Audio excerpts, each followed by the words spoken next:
मन्त्री शेरबहादुर देउवाले भर्खरै राख्नु भएको विश्वासको मतको प्रस्तावको पक्षमा नेकपा माओवादी केन्द्रको संसदीय दलको समर्थन रहेको कुरा जनाउन यहाँ उपस्थित भएको छ। समर्थनमा केही कुरा भन्नुभन्दा अगाडि अहिले पनि देश कोरोना महामारीबाट ग्रस्त छ। म ती हजारौं नेपाली नागरिकहरू जसको मृत्यु भएको छ कोरोनाको कारणले उनीहरूप्रति हार्दिक श्रद्धाञ्जली व्यक्त गर्न चाहन्छु। सबै संक्रमितहरू जो अस्पतालमा या घरमा आइसोलेसनमा हुनुहुन्छ सबैको शीघ्र स्वास्थ्य लाभको कामना गर्न चाहन्छु। त्यसैगरी अहिले बर्खायाम छ, बाढी पहिरोको कारणले पनि धेरै नेपालीहरूको ज्यान गएको छ। उनीहरूप्रति पनि श्रद्धा व्यक्त गर्न चाहन्छु र ती सबै मृतकका शोक सन्तप्त परिवारहरूप्रति हार्दिक समवेदना व्यक्त गर्न चाहन्छु हाम्रो दलको तर्फबाट र घाइतेहरूको शीघ्र स्वास्थ्य लाभको कामना गर्न चाहन्छु। अब विषयमा थोरै भन्दा, किनभने हुन त मलाई यहाँ 8-10 मिनट 15 मिनटमा कुरा सक्ने भनिएको छ, तर बहस जसरी उठ्यो केही कुरा भन्नुपर्ने जस्तो पनि लागेको छ। त्यसरी फेरि लामो गर्न सम्भव पनि छैन। सायद अर्को मञ्चमा हामीले विस्तारपूर्वक छलफल गर्न पनि पाउनेछौँ। त्यसकारण हतारै गर्नुपर्ने पनि मलाई लागेको छैन। तैपनि हामी बडो विचित्रको अनुभव, राजनैतिक अनुभवबाट गुज्रिन बाध्य भएका छौँ। संविधान सभाबाट संविधान हामीले मिलेर बनायौँ, निरङ्कुशताका विरुद्ध आन्दोलन हामीले मिलेर गर्यौं, निर्वाचन हामीले मिलेर लड्यौं, प्रतिस्पर्धा पनि गर्यौं र एउटा सपना, एउटा परिकल्पना हामीले गरेका थियौं। तर अहिले 5 वर्ष नपुग्दै दुई पटक संसद विघटन अनि फेरि अदालतबाट संसद पुनर्स्थापनाको नेपालको इतिहासमा सायद यस्तै अनुभव त पहिलाको छैन। हुन त एकजना मान्नेले विगतका थुप्रै विघटनका अनुभवहरू तिता मिठा रहेको कुरा बताउनु भयो, तर यस्तो अनुभव यस्तै किसिमको त थिएन। 2/3 बहुमतको प्रधानमन्त्रीले आफ्नो बहुमत हुँदा हुँदै पटक पटक संसद विघटन गर्ने र देशलाई दुर्घटनामा धकेल्ने त पहिलो पटक नै नेपालको इतिहासमा भएको हो। यो विडम्बना आज मैले चाहिँ यो सम्मानित सदन अगाडि मैले बोल्नु पर्दा, जसले गठबन्धनबाट एउटा राजनीतिक स्थायित्व होला देशमा भन्ठान्यो र प्रस्ताव लिएर गयो, त्यो मान्छेले बोल्नु पर्दा पार्टी एकता गरौँ र देशमा लेफ्टहरूको राम्रो जनाधार छ, ठुलो उभार आउला र विकास समृद्धितिर देश लान सकिएला भनेर एकताको प्रस्ताव राख्ने मान्छेले आज उभिएर यो सदन दोस्रो पटक पुनर्स्थापित भएको सदनको अगाडि उभिँदा अब मेरो अनुभूति के होला? मलाई लाग्छ मान्य सदस्यहरूले गहिरो गरी विचार गर्नुभयो भने त्यसलाई बुझ्न सक्नुहुन्छ भन्ने मलाई लाग्छ। यस्तो दुर्दशा यति छिटो देख्न पर्ला भनेको भए मैले किन गठबन्धनको प्रस्ताव लान्थे होला, किन पार्टी एकताको प्रस्ताव लान्थे होला? त्यसकारण मैले यहाँ अहिले पनि त्यति स्वाभाविक लागिराखेका छैन यो बीचका घटनाक्रमहरू पनि। म विषयमा 2-4 कुरा भन्नुभन्दा अगाडि नै के भन्न चाहन्छु भने अस्ति प्रधानमन्त्रीको शपथ ग्रहण कार्यक्रम या नियुक्तिको प्रक्रियाभित्र हामी राष्ट्रपति भवनमा, राष्ट्रपति कार्यालयमा चाहिँ केही अस्वाभाविक खालका परिघटना भए। मैले खालि ध्यानाकर्षण मात्रै गराउन चाहन्छु। त्यहाँ प्रधानमन्त्री नियुक्तिको सन्दर्भमा प्रयोग भएको भाषा जो थियो संविधानको मर्म र भावना विपरीत थियो र शपथ ग्रहण नै रोकिएको थियो। त्यो आफैमा यस्तो खालको पटक पटक हुने कुरा थिएन। त्यो भन्दा पनि हरेक पटक हामी शान्ति प्रक्रियामा आएपछि पनि आउने प्रधानमन्त्री र जाने प्रधानमन्त्री साइड बाई साइड कुर्सीमा बस्ने, त्यो कांग्रेसको होस् कि कम्युनिस्टको होस्, त्यो एमालेको होस् कि माओवादीको होस्, त्यो अर्को कसैको किन नहोस्, हुन्थ्यो र शपथ ग्रहण पछि कुर्सी साटिन्थ्यो। तर अहिले सम्मान्य शेरबहादुर देउबाजीका सन्दर्भमा त्यो दृश्य देखिएन। निवर्तमान प्रधानमन्त्री त्यहाँ उपस्थित हुन आवश्यक ठान्नु भएन। हेर्दा त सानो टेक्निकल कुरा भन्न पनि सकिन्छ, तर यो को भित्र लोकतान्त्रिक संस्कार छ, भिन्न मतलाई स्वीकार्न सक्ने आँट कोमा छ, भिन्न परिस्थितिको सामना गर्ने आँट कोसँग छ छैन भन्नेसँग सम्बन्धित एउटा गम्भीर नैतिकताको प्रश्न, संस्कारको प्रश्न, लोकतन्त्रसँग जोडिएको प्रश्न भन्ने म ठान्छु। मैले पटक पटक यहाँ आएपछि हाम्रो प्रमुख सचेतकलाई सोधेँ, निवर्तमान प्रधानमन्त्री केपीजी आउनुहुन्छ नि, उहाँले बोल्नुहुन्छ नि भनेर सोधि 3 चोटि सोधेँ मैले आज। मलाई प्रमुख सचेतकले भन्नुभयो आउनुहुन्छ, उहाँले नै बोल्नुहुन्छ भन्नुभयो। मैले सामान्य रूपमा के सोचेको थिएँ, आज पुनस्थापित यो पहिलो संसदको बैठकमा पूर्व प्रधानमन्त्रीको हैसियतले पनि, प्रतिपक्ष दलको नेताको हैसियतले पनि, यो सदनले पनि केपीजीको मुखबाट नै आफ्ना कुरा सुन्न चाहेको थियो र देशले पनि आजको दिन सदनको रोस्टमबाट निवर्तमान प्रधानमन्त्रीले के चाहिँ भन्नु होला भन्ने सुन्न चाहेको थियो। त्यो पनि भएन। अब उहाँ अरू बिमारी भएर केही हो कि मलाई त्यो त थाहा छैन, तर मलाई उहाँले नै बोल्नुहुन्छ भनिएको थियो। यो पनि मलाई अलिकति अस्वाभाविक जस्तो चाहिँ महसुस भएको छ। यो लोकतान्त्रिक संस्कार हो कि अलोकतान्त्रिक हो भन्ने कुरामा पनि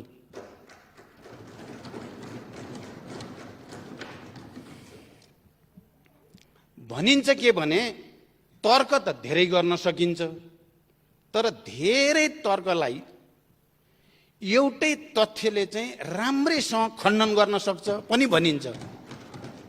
अहिले अघि प्रतिपक्षको तर्फबाट मान्य सदस्यले जे जति कुरा राख्नुभयो, हामी त्यही पार्टीको नेतृत्वमा नबसेको हुन्थ्यौं भने त हामी केपीजीको अहंकार र दम्भको अत्याचारको जाँतोमा नपिसिएका हुन्थ्यौं भने त उहाँले भनेको चाहिँ अलिअलि हो कि भन्न पनि सकिन्थ्यो।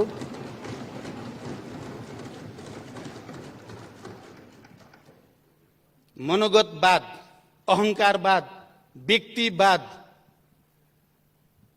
चरम महत्वाकांक्षा,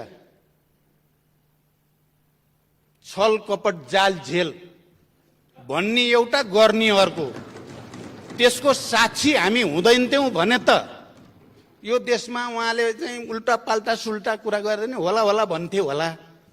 तर हामी यहाँ जिउँदै छौं र उपस्थित छौं के, यही चल्दैन, त्यस्ता झुटा कुरा चल्दैन।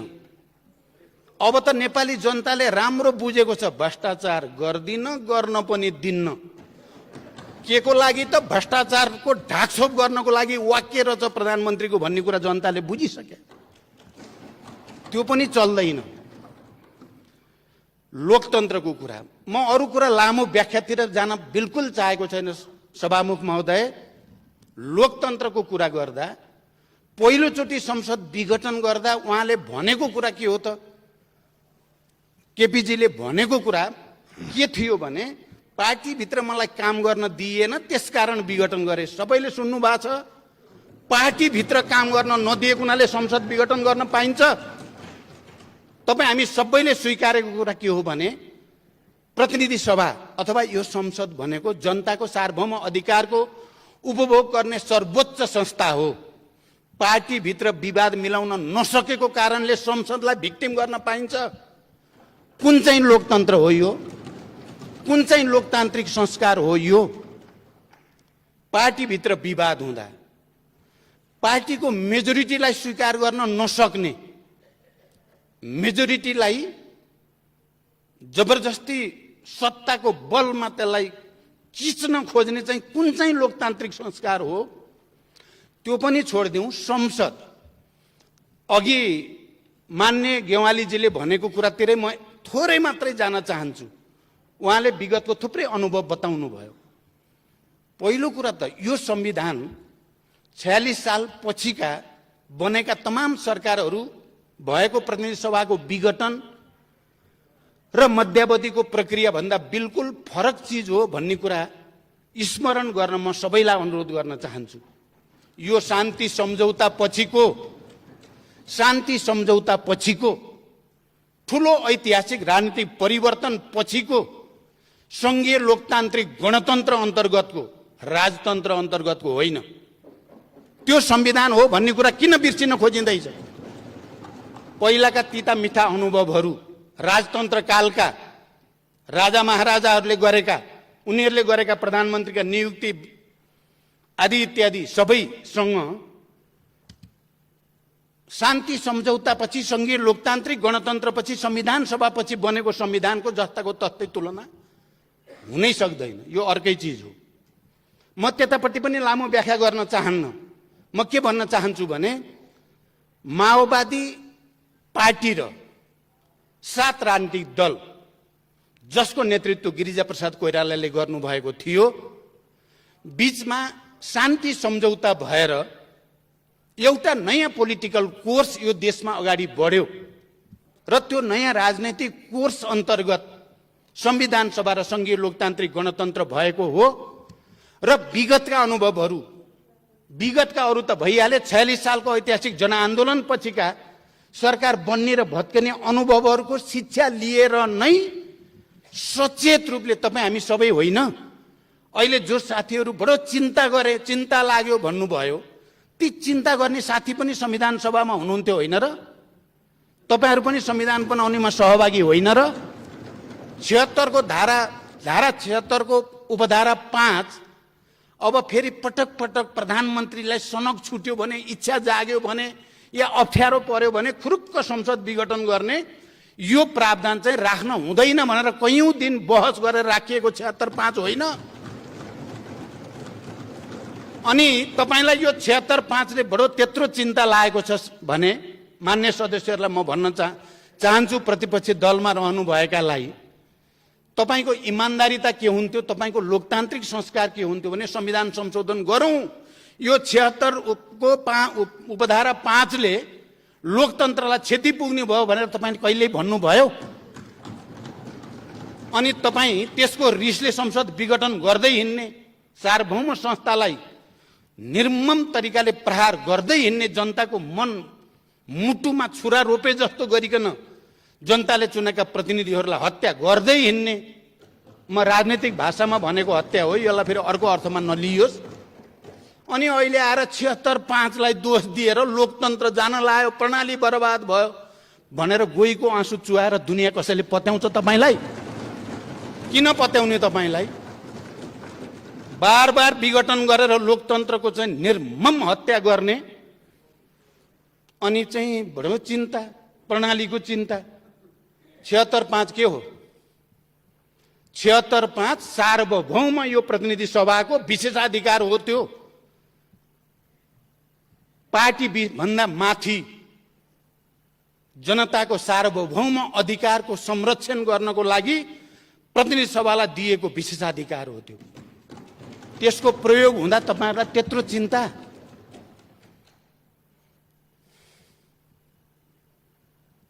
छिहत्तर 5 हामी सबैले बनाएको हो। त्यसमा कसैको मतभेद थियो? जो साथीहरुको मतभेद थियो ती मतभेद हुने साथीहरुको त अरु थुप्रै विषयमा थियो, तर जसले हामी संविधान लेख्यौं हाम्रो सर्वसम्मत थियो। 76(5) मा कुनै पनि दलको सांसदले बहुमत सिद्ध गरेर आधार प्रस्तुत गर्यो भने राष्ट्रपतिले उसलाई प्रधानमन्त्री नियुक्त गर्नेछन्। एकदम प्रष्ट कुरा त्यही हो। दल भन्दा बाहिर भन्या छैन। कतिपयले तर्क गरे 2 अनुसार पनि भन्या छ नि 5 मा भन्ने तर्क पनि कतिपयले गर्ने गरेको पाइन्छ। दुई अनुसार भनेको हामीले त्यति बेला संविधान बनाउने बेलामा पनि बुझेको, आज पनि त्यसको व्याख्या भएको कुरा के हो भने यो प्रतिनिधि सभा भन्दा बाहिरको मान्छे आएर प्रधानमन्त्री बन्न नपाओस् भनेर त्यसलाई रोक्न खोजेको सम्पूर्ण अधिकार यहाँ प्रतिनिधि सभामा राख्न खोजेको। म मान्य सदस्यहरूको ध्यान त्यतापट्टि आकर्षित गर्न चाहन्छु। अहिले सम्माननीय प्रधानमन्त्री शेरबहादुर देउबा नेपाली कांग्रेसको सभापति हो र यो सदनका कुनै पनि मान्य सदस्यले उहाँलाई भोट हाल्ने अधिकार, मत दिने अधिकार दिएको हो। 5 ले दिएको हो। दिएको मात्रै होइन, तपाईँ हामी सबैलाई थाहा छ 149 जना मान्य सदस्यहरूको हस्ताक्षर सहित राष्ट्रपतिकामा राष्ट्रपतिजीले भने अनुसार नै दाबी प्रस्तुत गरेको हो। म पनि त्यही छु राष्ट्रपतिजीसँगै। त्यति बेला हामीले भनेका थियौं संविधान त राष्ट्रपतिजी तपाईले इफ गर्ने ठाउँ पनि छैन, बट गर्ने ठाउँ पनि छैन। अब शेरबहादुरजीलाई प्रधानमन्त्री नियुक्ति गरिदिनुस्, विश्वासको मतको निम्ति सदन पठाइदिनुस्। एकदम सिधा। संविधान पनि सिधा छ, त्यसको व्याख्या पनि हामीले बुझेका छौं। त्यसकारण यहाँ ठाउँ छैन र मैले त राष्ट्रपतिजी प्रति विश्वास व्यक्त गरेको थिएँ। त्यहाँ हुने यहाँ माधव नेपालजी पनि हुनुहुन्छ, शेरबहादुरजी हुनुहुन्छ, अरू नेताहरू पनि हुनुहुन्छ। त्यसकारण तपाईले अब 149 जनाको हस्ताक्षरको शनाखत गर्न चाहनुहुन्छ, हामी तयार छौं। हामी जीवित सजीव उपस्थित हुन पनि तयार छौं। तर त्यहाँ हस्ताक्षर छ, त्यसकारण राष्ट्रपतिको जिम्मेवारी हुन्छ सदनमा पठाइदिने। ल यो अनुसार हो नियुक्ति गरेर विश्वासको मत लिन सदन पठाइदिने। अनि सार्वभौम संस्थाले विश्वासको मत दियो, उहाँ प्रधानमन्त्री कन्टिन्यू गर्नुहुन्छ, भएन उहाँ जानुहुन्छ। मैले यो कुरा भनेको थिएँ र मलाई आशा थियो उहाँले त्यही गर्नुहुन्छ, तर उहाँले त्यसो गर्नु भएन। हुँदै नभएको 153 भएर प्रधानमन्त्री त्यति बेला केपीजीले 3 जनाको हस्ताक्षर रहेछ। लास्टमा त 3 जनाको पो रहेछ हस्ताक्षर त, अरूको त लगेर 153 दाबी गर्नेलाई पनि उस्तै 149 जनाको चाहिँ हस्ताक्षर लिएर बकाइदा नेताहरू पूर्व प्रधानमन्त्रीहरूको लाइन गएका छौं हामी, त्यसलाई पनि उस्तै। यो पो हो लोकतन्त्रप्रतिको उपहास। यति सोझो कुरालाई बुझ्न यति गाह्रो किन भइरहेछ हामीलाई? त्यसकारण अहिले हामीले नै होइन र तपाईँ हामी सबैले सर्वसम्मत रूपमा संविधानको अन्तिम व्याख्या त सर्वोच्च अदालत हुनेछ। लेख्ने हामी होइन, सही गर्ने हामी होइन, सर्वोच्चले गर्यो। पहिलो संसद विघटन हुँदा पनि हामीले जनताको आवाज पनि सुन्यौं। बुद्धिजीवी, पत्रकार सबै मैले त भन्ने गरेको छु, बेस्ट ब्रेन नेपालकाहरूको सुनियो हामीले आवाज। अदालतले अन्ततः संविधानको मर्म र भावना अनुसार नै संसद पुनर्स्थापना गर्यो। पुनर्स्थापना गर्नु पो लोकतान्त्रिक भयो त यसलाई हत्या गर्नु लोकतान्त्रिक हुन्छ? अहिले पनि 76-5 मा गएर पर्यो। जालझेल त पहिल्यै भयो नि। 3 को प्रधानमन्त्रीले 4 मा चाहिँ आफैले मार्ग प्रशस्त गर्छु भनेर 5 मा फेरि लास्टमा दाबी गरेर रातारात संसद विघटन गर्ने लोकतन्त्र, यो संविधान मिचियो, लोकतन्त्र मिचियो भन्ने चाहिँ फेरि अराजक प्रणालीविहीन, यो मिल्ने कुरा हो र यो कहाँ मिल्यो? क्या कुराको तालमेल तारतम्य त मिल्नु पर्यो नि कहीँ न कहीँ। अनि अदालतले 76 अस्ति हाम्रो राष्ट्रपति कार्यालयमा छलफल हुँदा पनि यही विषय भएको थियो। 76-5 अनुसार 149 जनाको हस्ताक्षर लिएर गएपछि शेरबहादुरजीलाई प्रधानमन्त्री नियुक्ति नगर्नु पो संविधान विरोधी काम भयो, लोकतन्त्र विरोधी काम भयो। अदालतले नियुक्ति गरे होइन शेरबहादुरलाई, 76-5 को व्याख्या गरे हो। एकदम क्लियर होस्, 76-5 को व्याख्या गरिदियो। 76-5 सबै मान्य सदस्य, तपाईँ हामी सबैलाई विवेक प्रयोग गर्ने विशेषाधिकार हो। यो संविधानले दिएको संघीय लोकतान्त्रिक गणतन्त्रको संविधानले संसदलाई दिएको, सांसदहरूलाई दिएको विवेक प्रयोग गरेर भए पनि अकालमा मृत्यु हुनुबाट संसदलाई बचाऊ भने होइन। अनि बचायो, सिधा छ कुरा। यहाँ हाय तौबा गर्नुपर्ने म त कहीँ कुरा देख्दिनँ। म फेरि हाम्रो प्रतिपक्षीको साथीहरूलाई लौ निर्दलीय हुने भयो, कत्रो चिन्ता हो। निर्दलीय किन बनायो हामीले? निर्दलीय संविधान उपधारा 5 किन राखे हामीले? अनि सबै ठाउँमा हुइप नलाग्ने भन्या छ र? जुन ठाउँमा प्रतिनिधि सभाका सदस्यहरूलाई आफ्नो अन्तरात्माको आवाज सुन, प्रतिनिधि सभा बचाऊ, संविधान बचाऊ भनेर अधिकार दियो, त्यो अधिकार प्रयोग गर्ने चाहिँ निर्दलीय, त्यो अधिकारलाई कुण्ठित गर्न चाहिँ दलीय। कसरी मिल्छ यो कुरा? मैले कहीँ कतै छेउटुप्पो देख्दिनँ। अहिले भन्दै जाँदा एउटा वाक्य प्रयोग गर्नु मलाई छ्यास्स चाहिँ बिज्यो। म यो कुरा पनि भन्न चाहन्छु, युद्धमा जित्न नसकेर हारेर आएर लोकतन्त्र मानेका हामी होइनौँ भन्नुभयो क्या उहाँले, माननीय गेवालीजीले। मलाई र शान्ति सम्झौताका सहयात्री सबैलाई चित्त दुख्ने कुरा हो भन्ने लागेको छ यो कुरा। उहाँले त बडो हल्का ढङ्गले भनिदिनु भयो। तपाईँ नेकपा एमालेको त्यति बेलाको तिनै नेता मध्ये होइन जो माओवादी आन्दोलनका नेताहरू, यहाँ बाबुरामजी यहीँ हुनुहुन्छ, हामी यहाँ सबै नेताहरू कमान्डरहरू हामी यहीँ छौँ। पटक पटक कहिले रोल्पामा, कहिले काठमाडौँमा, कहिले कहाँ भूमिगत रूपले माओवादीसँग संविधान सभामा गणतन्त्रमा सहमति गरौँ भन्न आउने तपाईँहरू नै होइन? अहिले तपाईँ पनि हुनुहुन्थ्यो नि त एकचोटि युद्धमा, टाउको काट्नेमा तपाईँ हुनुहुन्थेन र? मलाई किन भन्न बाध्य पार्नुभयो तपाईँले? तपाईँले भन्न के खोजेको? शान्ति सम्झौता गलत थियो भन्न खोजे हो, या माओवादीले लोकतन्त्रको पक्ष लिन हुन्न भन्न खोजे हो? क्या हो? माओवादीले चाहिँ संविधानको पक्षमा बोल्न हुन्न। बरु मैले त के देख्छु नेपालको इतिहासमा, जो जति पछि हतियार उठाएर शान्ति प्रक्रियामा आयो त्यो त्यति बढी लोकतान्त्रिक भएको, त्यो उदार भएको देखेको छु मैले त। अनि तपाईँले माओवादीलाई चाहिँ लोकतन्त्रको कुरा गर्न नपाउने, युद्ध हारेर आएर अहिले लोकतन्त्रवादी हुन खोजेको भन्ने, हारेको हो, तपाईँहरूले जित्या हो। यही हो त तर्क। यसले नै नेपालको शान्ति प्रक्रियालाई दिगो बनाउँछ त यही विचारले। यति हेपाई तपाईँ यहीँ पनि, तपाईँहरू अरूलाई त सायद सामान्य सामान्य नै लाग्या नै हुनसक्छ, तर मलाई त बेसरी घोच्यो त्यसले। 7 राजनीतिक दल एकातिर, माओवादी अर्कोतिर, गिरिजा प्रसाद कोइराला र मेरो बीचमा हस्ताक्षर यही हलमा, यही भवनमा गरिएको हो र नेपालमा एउटा नयाँ युग र प्रक्रियाको सुरुवात भयो। त्यसलाई सम्मानित गर्नुको सट्टा आज आएर युद्धमा जित्न नसके हुनाले लोकतन्त्रको बाध्य भएको पार्टी होइन एमाले रे।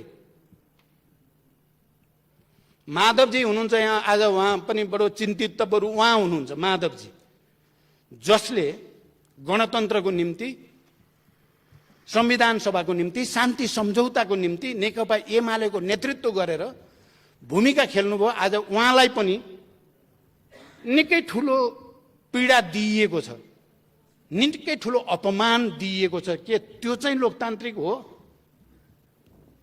जसलाई सम्मान गर्नुपर्ने हो उसलाई अपमानित गर्ने चाहिँ लोकतन्त्र हुन्छ?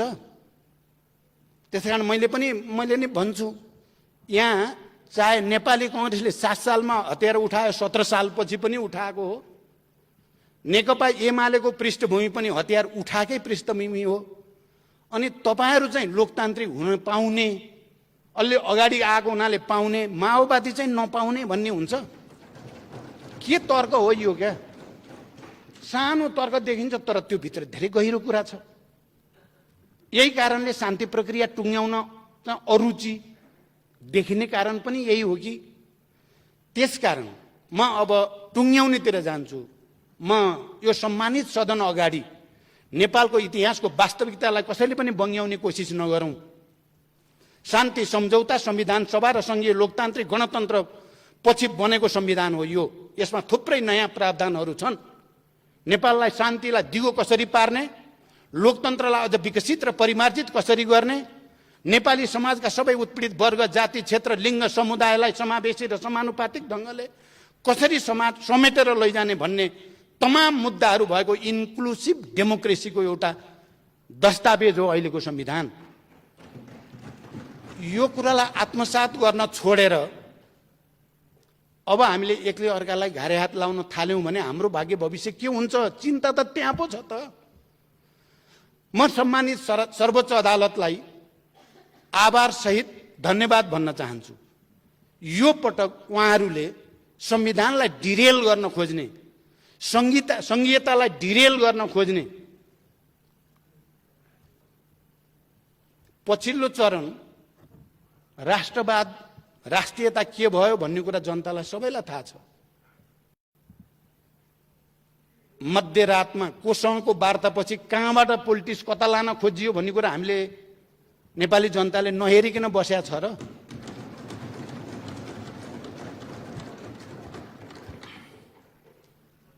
पटक पटक कम्युनिस्ट आन्दोलनलाई एकताबद्ध गर्ने, पार्टीलाई एकताबद्ध गर्ने, उदारतापूर्वक तपाईँ 5 वर्ष चलाउनुहोस्, पार्टी चाहिँ गडबड नगरौँ भन्ने माथि निर्मम ढङ्गले प्रहार गर्ने प्रवृत्ति कसरी लोकतान्त्रिक हुन सक्छ? त्यसकारण अब भन्न थाल्यो भने धेरै नै हुन्छ। तर कुरा के हो भने सर्वोच्च अदालतले नेपालको संविधानको रक्षा गर्ने, यो प्रतिनिधि सभालाई फेरि एकचोटि जीवन्त बनाउने जुन व्याख्या गर्यो, हामी सबैले आभार व्यक्त गर्नुपर्दछ। र विवेकको मत प्रयोग गर्ने यो धारामा म प्रतिपक्षका साथीहरूलाई पनि एकचोटि ठन्डा दिमागले विचार गर्न, साँच्चै विवेकको प्रयोग गरेर, मलाई लाग्छ तपाईँहरूमध्ये धेरै जसोलाई यो संसद पुनर्स्थापना भएकोमा आनन्द भएको छ। मैले बुझ्छु नि, मैले नबुझ्ने होइन नि कुरा, थाहा छ नि मलाई। आनन्द भएको छ, फेरि पुनर्स्थापना बल्ल बचियो। त्यो अन्तरात्माको आवाज बोलिदिनुहोस् आज, र सबै मिलेर शेरबहादुरजीलाई विवेकको मत प्रयोग गरेर प्रधानमन्त्रीमा समर्थन गरिदियो। एउटा एकताको, सहकार्यको एउटा नयाँ युगको सुरुवात आजकै दिनबाट हुन सक्छ। त्यो ठुलो छाती हामीले गर्न केले रोक्छ? सभामुख महोदय, त्यसकारण मैले त उहिले शान्ति प्रक्रियामा आउँदा हाम्रो नेतृत्वको सिङ्गै टिमले अब यो देशले योभन्दा बढी धान्दैन, अब जानुपर्छ भनेर एकपटक होइन, 2 पटक होइन, सबभन्दा बढी तत्कालीन नेकपा एमालेका नेताहरूसँग, मुख्यतः माधव कुमार नेपालसँग भएका पटक पटक वार्ताले शान्तिको वातावरण बन्यो। म एमालेका नेता तमाम कार्यकर्ताहरूलाई धन्यवाद भन्न चाहन्छु। र गिरिजा प्रसाद कोइरालासँग पटक पटक भएका वार्ताले 12 बुँदे समझदारीको आधार बन्यो। नबिर्सौँ हामी इतिहासको यो सच्चाइलाई। कसले कति त्याग गरेर यो बनेको हो भन्दा सबै नेपालीहरूले जनयुद्ध र जनआन्दोलनमा गरेको त्यागको परिणाम हो यो। हजारौं शहीदहरू, बेपत्ताहरू, घाइते अपाङ्गहरूको बलिदानबाट जन्मिएको हो यो, नबिर्सौँ। म त के ठान्छु भने माओवादी केही पनि होइन, यसलाई अब मिचिदिए हुन्छ भन्ठानेका केही साथीहरूले। माओवादी चाहिँ अब विभाजित पनि भएको छ, यसको ओज ताप पनि घट्या छ, त्यसकारण यसलाई किचिदिए हुन्छ भन्ने लाग्यो क्या हाम्रो साथीलाई। मैले त पटक पटक भन्थेँ आगोसँग खेल्ने काम चाहिँ त्यति राम्रो हुँदैन। त्यो राम्रोसँग यो आगोलाई एउटा इनर्जीमा परिणत गर्नेतिर ल्याइया छ। अहिले तपाईँहरूले हेर्नुभयो भने यसलाई हेप्न थाल्नुभयो, अपमानित गर्न थाल्नुभयो भने आगो फेरि सल्किन सक्छ। त्यो बुद्धितिर हामी कोही नजाउँ। मैले के भन्छु भने मान्य ओलीजी, निवर्तमान प्रधानमन्त्री यहाँ हुनु भएन, उहाँले सुनिराख्नु भएको होला। व्यक्तिगत अहंकार र दम्बले इतिहास निर्माण हुँदैन। बनेको इतिहासलाई तपाईँले जबरजस्ती आफ्नो व्यक्तिवादी चरित्रले चाहिँ निमिट्यान्न पार्छु भन्ने ठान्नु भएको भने तपाईँले ब्लन्डर गर्नुभएको, त्यसको फल भोग्दै हुनुहुन्छ, भोग्दै जानुहुन्छ अझै।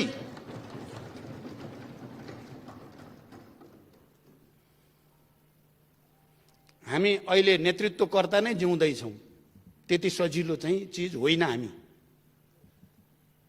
तपाईहरुले माइनस गर्न खोजेर, अपमानित गर्न खोजेर अनि यिनीहरू निमोठिन्छन् भन्ने ठानिएको भने नेपाली जनताको अझ उत्पीडित वर्ग, जाति, क्षेत्र, लिङ्ग, समुदाय, समावेशी सबैका आवाजहरूको प्रतिनिधित्व हो हामी। त्यसकारण म विनम्रतापूर्वक हामी सबै मिलेर बनाएको संविधान, हामी सबै मिलेर गरेको आन्दोलन, हामी सबै मिलेर गरेको निर्वाचन, त्यसबाट हामीले सहकार्यको एउटा नयाँ यात्रा सुरु गर्ने भनेको कुरालाई सबैले गहिरो गरी ध्यान दिउँ।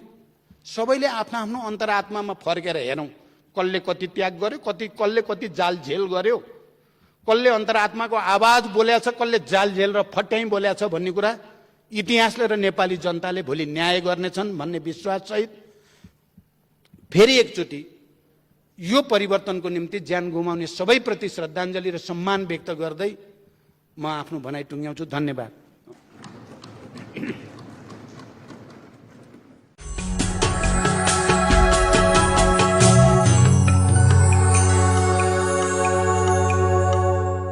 नेपाली कांग्रेसका सभापति तथा सम्माननीय प्रधानमन्त्री शेरबहादुर देउवाले भर्खरै राख्नु भएको विश्वासको मतको प्रस्तावको पक्षमा नेकपा माओवादी केन्द्रको संसदीय दलको समर्थन रहेको कुरा जनाउन यहाँ उपस्थित भएको छ।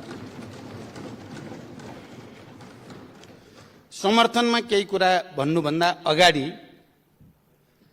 अहिले पनि देश कोरोना महामारीबाट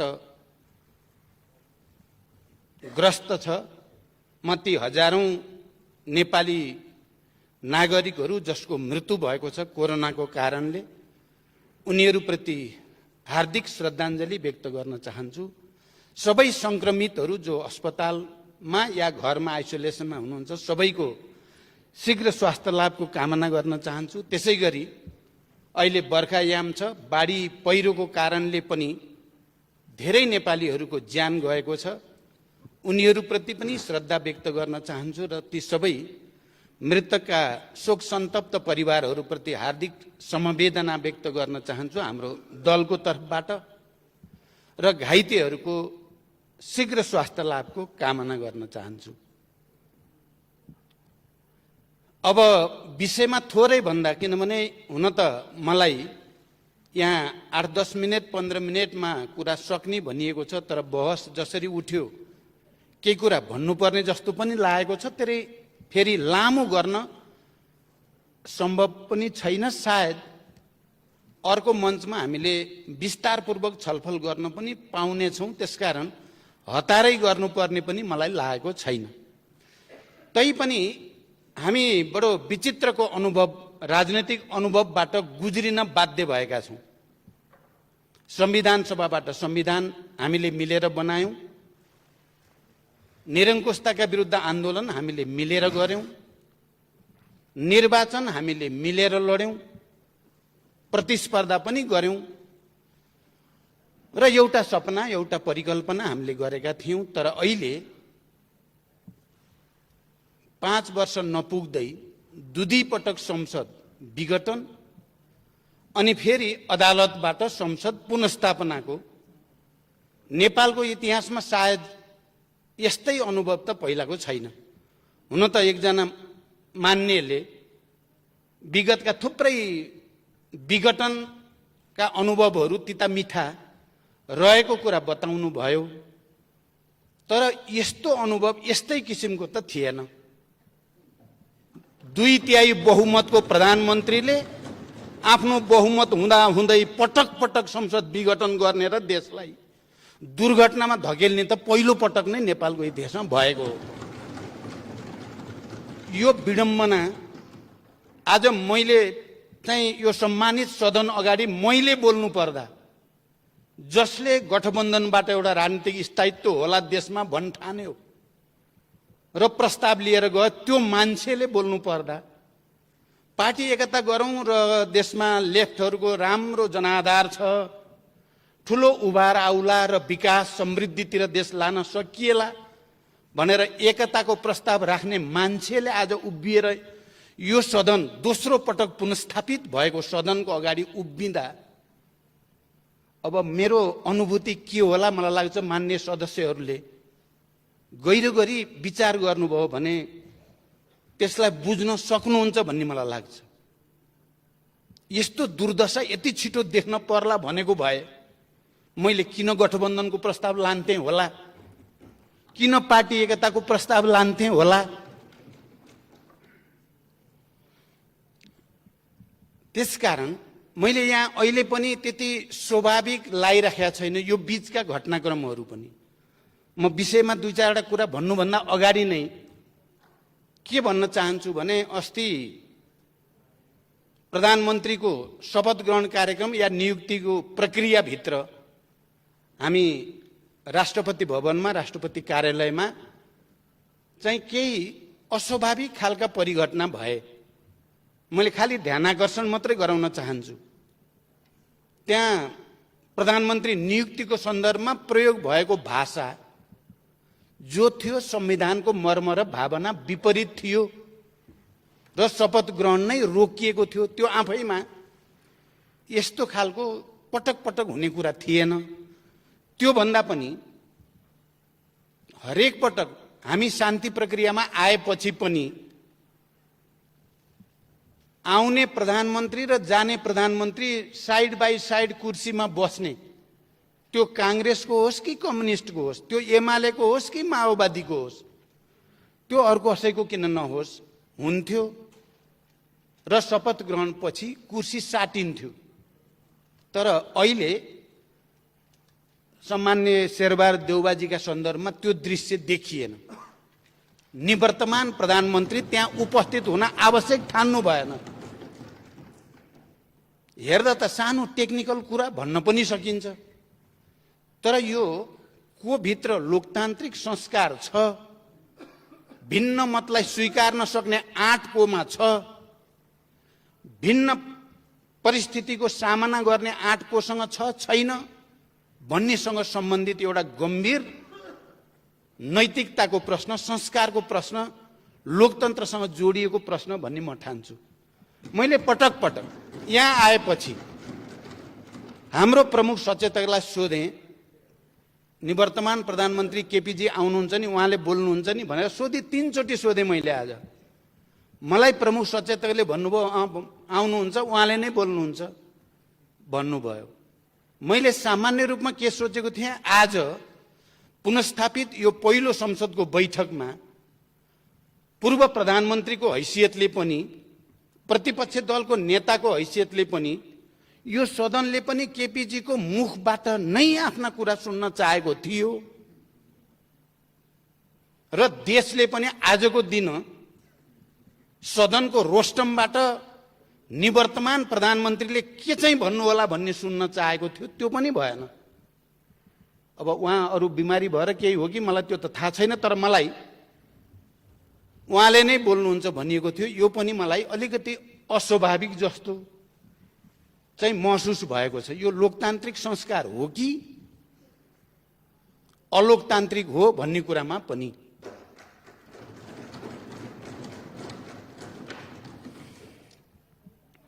भनिन्छ के भने तर्क त धेरै गर्न सकिन्छ, तर धेरै तर्कलाई एउटै तथ्यले चाहिँ राम्रैसँग खण्डन गर्न सक्छ पनि भनिन्छ। अहिले अघि प्रतिपक्षको तर्फबाट मान्य सदस्यले जे जति कुरा राख्नुभयो, हामी त्यही पार्टीको नेतृत्वमा नबसेको हुन्थ्यौं भने त हामी केपीजीको अहंकार र दम्भको अत्याचारको जाँतोमा नपिसिएका हुन्थ्यौं भने त उहाँले भनेको चाहिँ अलिअलि हो कि भन्न पनि सकिन्थ्यो।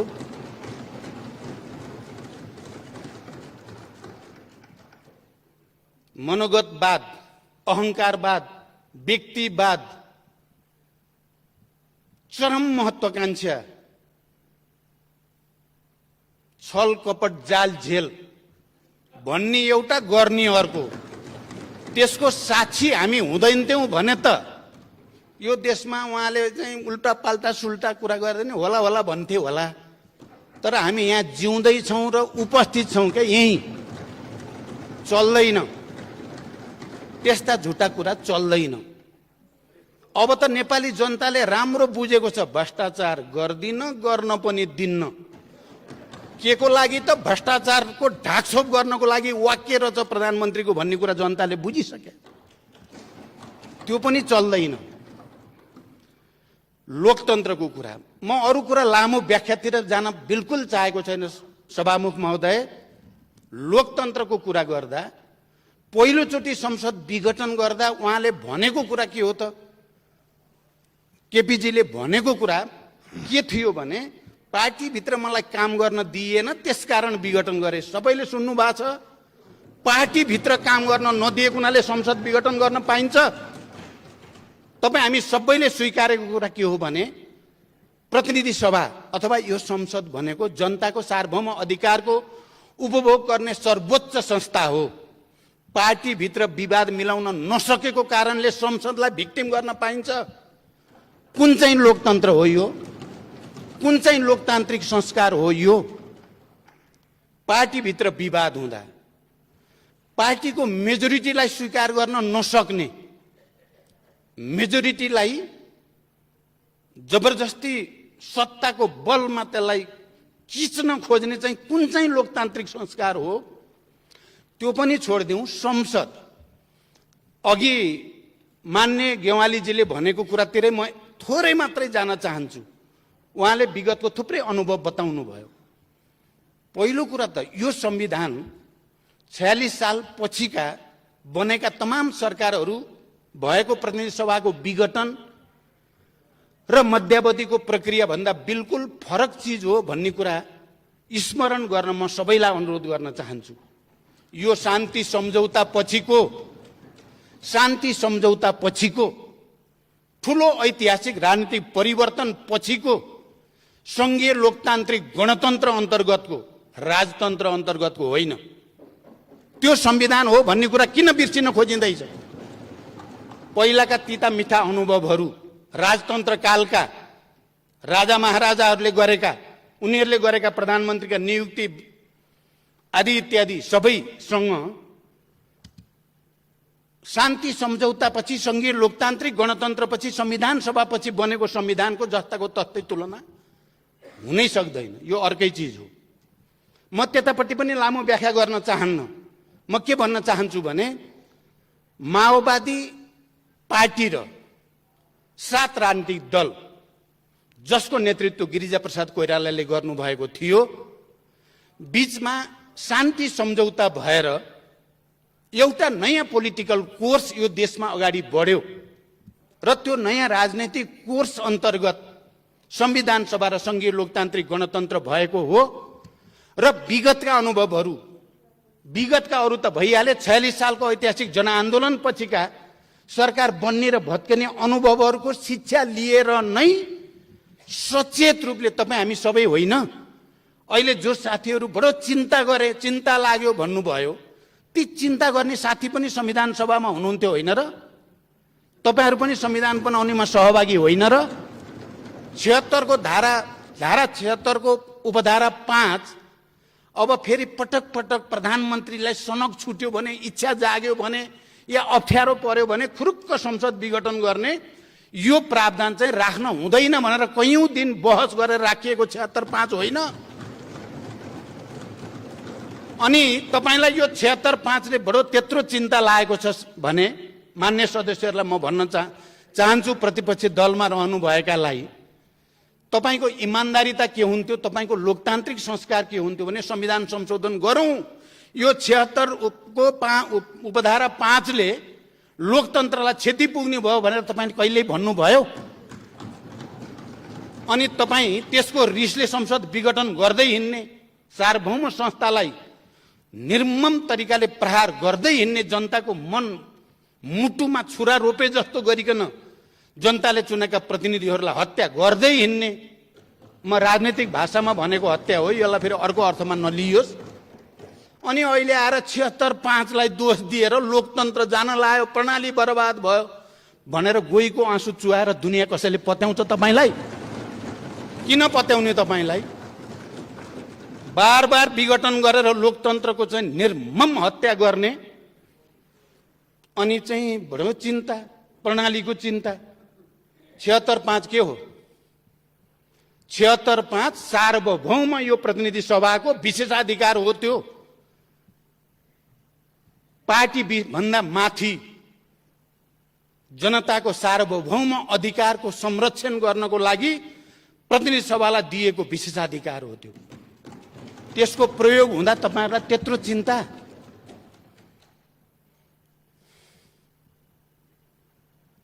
छिहत्तर 5 हामी सबैले बनाएको हो। त्यसमा कसैको मतभेद थियो? जो साथीहरुको मतभेद थियो ती मतभेद हुने साथीहरुको त अरु थुप्रै विषयमा थियो। तर जसले हामी संविधान लेख्यौं हाम्रो सर्वसम्मत थियो। 76.5 मा कुनै पनि दलको सांसदले बहुमत सिद्ध गरेर आधार प्रस्तुत गर्यो भने राष्ट्रपतिले उसलाई प्रधानमन्त्री नियुक्त गर्नेछन्। एकदम प्रष्ट कुरा त्यही हो। दल भन्दा बाहिर भनेको छैन। कतिपयले तर्क गरे 2 अनुसार पनि भनेको छ नि 5 मा भन्ने तर्क पनि कतिपयले गर्ने गरेको पाइन्छ। 2 अनुसार भनेको हामीले त्यति बेला संविधान बनाउने बेलामा पनि बुझेको, आज पनि त्यसको व्याख्या भएको कुरा के हो भने यो प्रतिनिधि सभा भन्दा बाहिरको मान्छे आएर प्रधानमन्त्री बन्न नपाओस् भनेर त्यसलाई रोक्न खोजेको सम्पूर्ण अधिकार यहाँ प्रतिनिधि सभामा राख्न खोजेको। म मान्य सदस्यहरूको ध्यान त्यतापट्टि आकर्षित गर्न चाहन्छु। अहिले सम्माननीय प्रधानमन्त्री शेरबहादुर देउबा नेपाली कांग्रेसको सभापति हो र यो सदनका कुनै पनि मान्य सदस्यले उहाँलाई भोट हाल्ने अधिकार, मत दिने अधिकार दिएको हो। 5 ले दिएको हो। दिएको मात्रै होइन, तपाई हामी सबैलाई थाहा छ 149 जना मान्य सदस्यहरूको हस्ताक्षर सहित राष्ट्रपतिकामा राष्ट्रपतिजीले भने अनुसार नै दाबी प्रस्तुत गरेको हो। म पनि त्यही छु राष्ट्रपतिजी सँगै। त्यति बेला हामीले भनेका थियौं संविधान त राष्ट्रपतिजी तपाईले इफ गर्ने ठाउँ पनि छैन, बट गर्ने ठाउँ पनि छैन। अब शेरबहादुरजीलाई प्रधानमन्त्री नियुक्ति गरिदिनुस्, विश्वासको मतको निम्ति सदन पठाइदिनुस्। एकदम सिधा। संविधान पनि सिधा छ, त्यसको व्याख्या पनि हामीले बुझेका छौं। त्यसकारण यहाँ ठाउँ छैन र मैले त राष्ट्रपतिजी प्रति विश्वास व्यक्त गरेको थिएँ। त्यहाँ हुने यहाँ माधव नेपालजी पनि हुनुहुन्छ, शेरबहादुरजी हुनुहुन्छ, अरु नेताहरू पनि हुनुहुन्छ। त्यसकारण तपाईले अब 149 जनाको हस्ताक्षरको शनाखत गर्न चाहनुहुन्छ, हामी तयार छौं। हामी जीवित सजीव उपस्थित हुन पनि तयार छौं। तर त्यहाँ हस्ताक्षर छ। त्यसकारण राष्ट्रपतिको जिम्मेवारी हुन्छ सदनमा पठाइदिने। ल यो अनुसार हो नियुक्ति गरेर विश्वासको मत लिन सदन पठाइदिने। अनि सार्वभौम संस्थाले विश्वासको मत दियो, उहाँ प्रधानमन्त्री कन्टिन्यू गर्नुहुन्छ, भएन उहाँ जानुहुन्छ। मैले यो कुरा भनेको थिएँ र मलाई आशा थियो उहाँले त्यही गर्नुहुन्छ। तर उहाँले त्यसो गर्नु भएन। हुँदै नभएको 153 भएर प्रधानमन्त्री त्यति बेला केपीजीले 3 जनाको हस्ताक्षर रहेछ। लास्टमा त 3 जनाको पो रहेछ हस्ताक्षर त, अरूको त लएर 153 दाबी गर्नेलाई पनि उस्तै। 149 जनाको चाहिँ हस्ताक्षर लिएर बकाइदा नेताहरू पूर्व प्रधानमन्त्रीहरूको लाइन गएका छौं हामी, त्यसलाई पनि उस्तै। यो पो हो लोकतन्त्रप्रतिको उपहास। यति सोझो कुरालाई बुझ्न यति गाह्रो किन भइरहेको छ हामीलाई? त्यसकारण अहिले हामीले नै होइन र तपाई हामी सबैले सर्वसम्मत रूपमा संविधानको अन्तिम व्याख्या त सर्वोच्च अदालत हुनेछ। लेख्ने हामी होइन, सही गर्ने हामी होइन, सर्वोच्चले गर्यो। पहिलो संसद विघटन हुँदा पनि हामीले जनताको आवाज पनि सुन्यौं। बुद्धिजीवी, पत्रकार सबै मैले त भन्ने गरेको छु, बेस्ट ब्रेन नेपालकाहरूको सुनियो हामीले आवाज। अदालतले अन्ततः संविधानको मर्म र भावना अनुसार नै संसद पुनर्स्थापना गर्यो। पुनर्स्थापना गर्नु पो लोकतान्त्रिक भयो त यसलाई हत्या गर्नु लोकतान्त्रिक हुन्छ? अहिले पनि 76-5 मा गएर पर्यो। जालझेल त पहिल्यै भयो नि।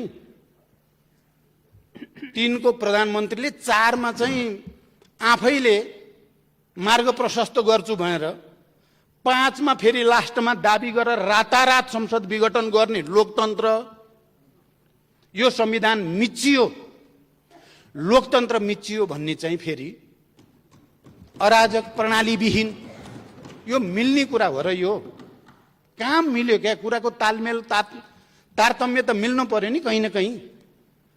अनि अदालतले 76 अस्ति हाम्रो राष्ट्रपति कार्यालयमा छलफल हुँदा पनि यही विषय भएको थियो। 76-5 अनुसार 149 जनाको हस्ताक्षर लिएर गएपछि शेरबहादुरजीलाई प्रधानमन्त्री नियुक्ति नगर्नु पो संविधान विरोधी काम भयो, लोकतन्त्र विरोधी काम भयो। अदालतले नियुक्ति गरे होइन शेरबहादुरलाई, 76-5 को व्याख्या गरे हो।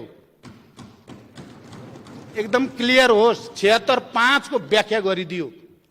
76-5 सबै मान्य सदस्य, तपाईँ हामी सबैलाई विवेक प्रयोग गर्ने विशेषाधिकार हो।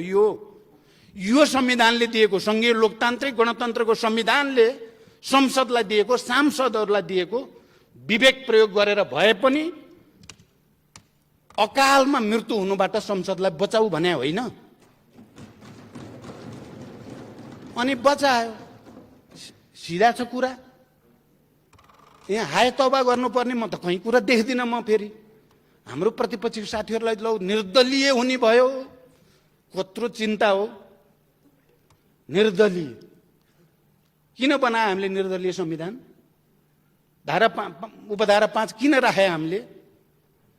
अनि सबै ठाउँमा व्हिप नलाग्ने भनेको छ र? जुन ठाउँमा प्रतिनिधि सभाका सदस्यहरूलाई आफ्नो अन्तरात्माको आवाज सुन, प्रतिनिधि सभा बचाऊ, संविधान बचाऊ भनेर अधिकार दियो, त्यो अधिकार प्रयोग गर्ने चाहिँ निर्दलीय, त्यो अधिकारलाई कुण्ठित गर्न चाहिँ दलीय। कसरी मिल्छ यो कुरा? मैले कहीँ कतै छेउटुप्पो देख्दिनँ। अहिले भन्दै जाँदा एउटा वाक्य प्रयोग गर्नु मलाई छ्यास्स चाहिँ बिज्यो। म यो कुरा पनि भन्न चाहन्छु, युद्धमा जित्न नसकेर हारेर आएर लोकतन्त्र मानेका हामी होइनौँ भन्नुभयो क्या उहाँले, मान्य गेवालीजीले। मलाई र शान्ति सम्झौताका सहयात्री सबैलाई चित्त दुख्ने कुरा हो भन्ने लागेको छ यो कुरा। उहाँले त बडो हल्का ढङ्गले भनिदिनु भयो। तपाईँ नेकपा एमालेको त्यति बेलाको तिनै नेता मध्ये होइन जो माओवादी आन्दोलनका नेताहरू, यहाँ बाबुरामजी यहीँ हुनुहुन्छ, हामी यहाँ सबै नेताहरू कमान्डरहरू हामी यहीँ छौँ।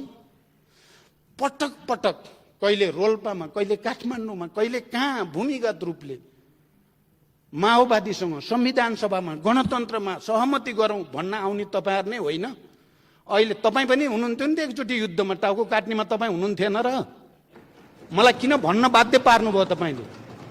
तपाईँले भन्न के खोजेको? शान्ति सम्झौता गलत थियो भन्न खोजे हो, या माओवादीले लोकतन्त्रको पक्ष लिन हुन्न भन्न खोजे हो? क्या हो?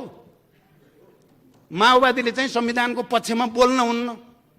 बरु मैले त के देख्छु नेपालको इतिहासमा, जो जति पछि हतियार उठाएर शान्ति प्रक्रियामा आयो त्यो त्यति बढी लोकतान्त्रिक भएको, त्यो उदार भएको देखेको छु मैले त।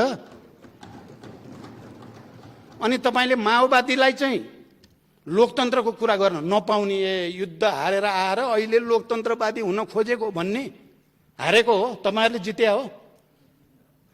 यही हो त तर्क। यसले नै नेपालको शान्ति प्रक्रियालाई दिगो बनाउँछ त यही विचारले। यति हेपाई तपाईँ यहीँ पनि, तपाईँहरू अरूलाई त सायद सामान्य नै लाग्या नै हुनसक्छ, तर मलाई त बेसरी घोच्यो त्यसले। 7 राजनीतिक दल एकातिर, माओवादी अर्कोतिर, गिरिजाप्रसाद कोइराला र मेरो बीचमा हस्ताक्षर यही हलमा, यही भवनमा गरिएको हो र नेपालमा एउटा नयाँ युग र प्रक्रियाको सुरुवात भयो। त्यसलाई सम्मानित गर्नुको सट्टा आज आएर युद्धमा जित्न नसके उनीहरूले लोकतन्त्रको बाध्य भएको पार्टी होइन एमाले रे। माधवजी हुनुहुन्छ यहाँ आज, उहाँ पनि बडो चिन्तित त बरु उहाँ हुनुहुन्छ माधवजी, जसले गणतन्त्रको निम्ति, संविधान सभाको निम्ति, शान्ति सम्झौताको निम्ति नेकपा एमालेको नेतृत्व गरेर भूमिका खेल्नुभयो। आज उहाँलाई पनि निकै ठुलो पीडा दिइएको छ, निकै ठुलो अपमान दिइएको छ। के त्यो चाहिँ लोकतान्त्रिक हो? जसलाई सम्मान गर्नुपर्ने हो उसलाई अपमानित गर्ने चाहिँ लोकतन्त्र हुन्छ? त्यसैकारण मैले नि भन्छु, यहाँ चाहे नेपाली कांग्रेसले 7 सालमा हतियार उठायो, 17 सालपछि पनि उठाएको हो। नेकपा एमालेको पृष्ठभूमि पनि हतियार उठाएकै पृष्ठभूमि हो। अनि तपाईहरु चाहिँ लोकतान्त्रिक हुन पाउने, अलि अगाडि आएको हुनाले पाउने, माओवादी चाहिँ नपाउने भन्ने हुन्छ? के तर्क हो यो? क्या सानो तर्क देखिन्छ, तर त्यो भित्र धेरै गहिरो कुरा छ। यही कारणले शान्ति प्रक्रिया टुङ्ग्याउन अरुचि देखिने कारण पनि यही हो कि त्यसकारण म अब टुङ्ग्याउनेतिर जान्छु। म यो सम्मानित सदन अगाडि नेपालको इतिहासको वास्तविकतालाई कसैले पनि बङ्ग्याउने कोसिस नगरौं। शान्ति सम्झौता, संविधान सभा र संघीय लोकतान्त्रिक गणतन्त्र पछि बनेको संविधान हो यो। यसमा थुप्रै नयाँ प्रावधानहरू छन्। नेपाललाई शान्तिलाई दिगो कसरी पार्ने, लोकतन्त्रलाई अझ विकसित र परिमार्जित कसरी गर्ने, नेपाली समाजका सबै उत्पीडित वर्ग, जाति, क्षेत्र, लिङ्ग, समुदायलाई समावेशी र समानुपातिक ढङ्गले कसरी समेटेर लैजाने भन्ने तमाम मुद्दाहरू भएको इन्क्लुसिभ डेमोक्रेसीको एउटा दस्तावेज हो अहिलेको संविधान। यो कुरालाई आत्मसात गर्न छोडेर अब हामीले एकले अर्कालाई घारे हात लाउन थाल्यौं भने हाम्रो भाग्य भविष्य के हुन्छ? चिन्ता त त्यहाँ पो छ त। म सम्मानित सर्वोच्च अदालतलाई आभार सहित धन्यवाद भन्न चाहन्छु। यो पटक उहाँहरूले संविधानलाई डिरेल गर्न खोज्ने, संघीयतालाई डिरेल गर्न खोज्ने पछिल्लो चरण राष्ट्रवाद, राष्ट्रियता के भयो भन्ने कुरा जनतालाई सबैलाई थाहा छ। मध्यरातमा कोसँगको वार्तापछि कहाँबाट पोलिटिक्स कता लान खोजियो भन्ने कुरा हामीले नेपाली जनताले नहेरिकन बस्या छ र?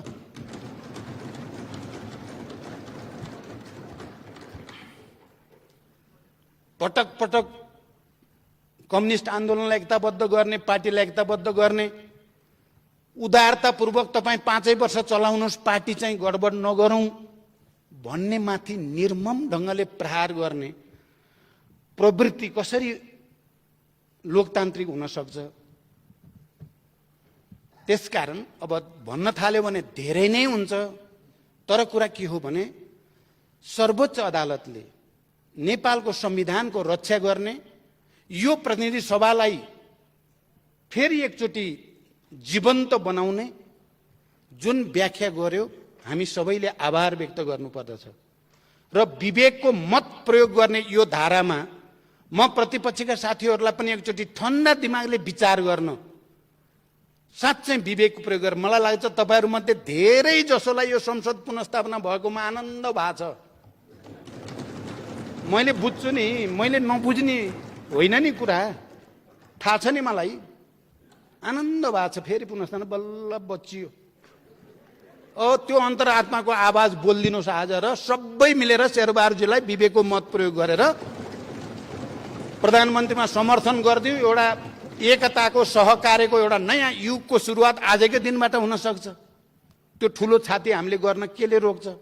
सभामुख महोदय, त्यसकारण मैले त उहिले शान्ति प्रक्रियामा आउँदा हाम्रो नेतृत्वको सिंगै टिमले अब यो देशले योभन्दा बढी धान्दैन, अब जानुपर्छ भनेर एकपटक होइन, 2 पटक होइन, सबभन्दा बढी तत्कालीन नेकपा एमालेका नेताहरूसँग, मुख्यतः माधव कुमार नेपालसँग भएका पटक पटक वार्ताले शान्तिको वातावरण बन्यो। म एमालेका नेता तमाम कार्यकर्ताहरूलाई धन्यवाद भन्न चाहन्छु। र गिरिजा प्रसाद कोइरालासँग पटक पटक भएका वार्ताले 12 बुँदे समझदारीको आधार बन्यो। नबिर्सौं हामी इतिहासको यो सच्चाइलाई। कसले कति त्याग गरेर यो बनेको हो भन्दा सबै नेपालीहरूले जनयुद्ध र जनआन्दोलनमा गरेको त्यागको परिणाम हो यो। हजारौं शहीदहरू, बेपत्ताहरू, घाइते अपाङ्गहरूको बलिदानबाट जन्मिएको हो यो। नबिर्सौँ। म त के ठान्छु भने माओवादी केही पनि होइन, यसलाई अब मिचिदिए हुन्छ भन्न ठानेका केही साथीहरूले। माओवादी चाहिँ अब विभाजित पनि भएको छ, यसको ओज ताप पनि घट्या छ, त्यसकारण यसलाई किचिदिए हुन्छ भन्ने लाग्यो क्या हाम्रो साथीलाई। मैले त पटक पटक भन्थेँ आगोसँग खेल्ने काम चाहिँ त्यति राम्रो हुँदैन। त्यो राम्रोसँग यो आगोलाई एउटा इनर्जीमा परिणत गर्नेतिर ल्याइएको छ। अहिले तपाईँहरूले हेर्नुभयो भने यसलाई हेप्न थाल्नुभयो, अपमानित गर्न थाल्नुभयो भने आगो फेरि सल्किन सक्छ। त्यो बुद्धितिर हामी कोही नजाउँ। मैले के भन्छु भने मान्य ओलीजी निवर्तमान प्रधानमन्त्री यहाँ हुनु भएन, उहाँले सुनिराख्नु भएको होला। व्यक्तिगत अहङ्कार र दम्बले इतिहास निर्माण हुँदैन। बनेको इतिहासलाई तपाईँले जबरजस्ती आफ्नो व्यक्तिवादी चरित्रले चाहिँ निमिट्यान्न पार्छु भन्ने ठान्नु भएको भने तपाईँले ब्लन्डर गर्नुभएको, त्यसको फल भोग्दै हुनुहुन्छ, भोग्दै जानुहुन्छ अझै।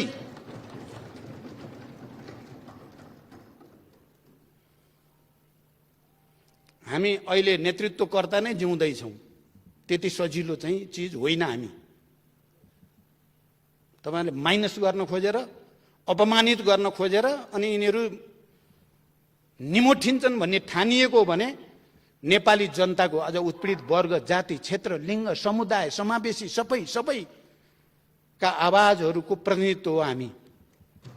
त्यसकारण म विनम्रतापूर्वक हामी सबै मिलेर बनाएको संविधान, हामी सबै मिलेर गरेको आन्दोलन, हामी सबै मिलेर गरेको निर्वाचन, त्यसबाट हामीले सहकार्यको एउटा नयाँ यात्रा सुरु गर्ने भनेको कुरालाई सबैले गहिरो गरी ध्यान दिउँ।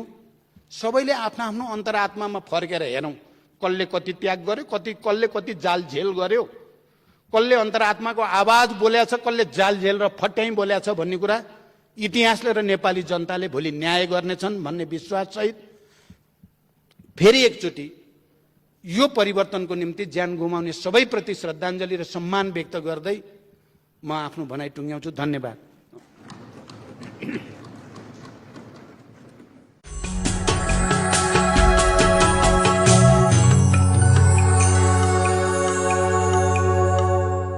नेपाली कांग्रेसका सभापति तथा सम्माननीय प्रधानमन्त्री शेरबहादुर देउवाले भर्खरै राख्नु भएको विश्वासको मतको प्रस्तावको पक्षमा नेकपा माओवादी केन्द्रको संसदीय दलको समर्थन रहेको कुरा जनाउन यहाँ उपस्थित भएको छ। समर्थनमा केही कुरा भन्नुभन्दा अगाडि अहिले पनि देश कोरोना महामारीबाट ग्रस्त छ। म ती हजारौं नेपाली नागरिकहरू जसको मृत्यु भएको छ कोरोनाको कारणले, उनीहरूप्रति हार्दिक श्रद्धाञ्जली व्यक्त गर्न चाहन्छु।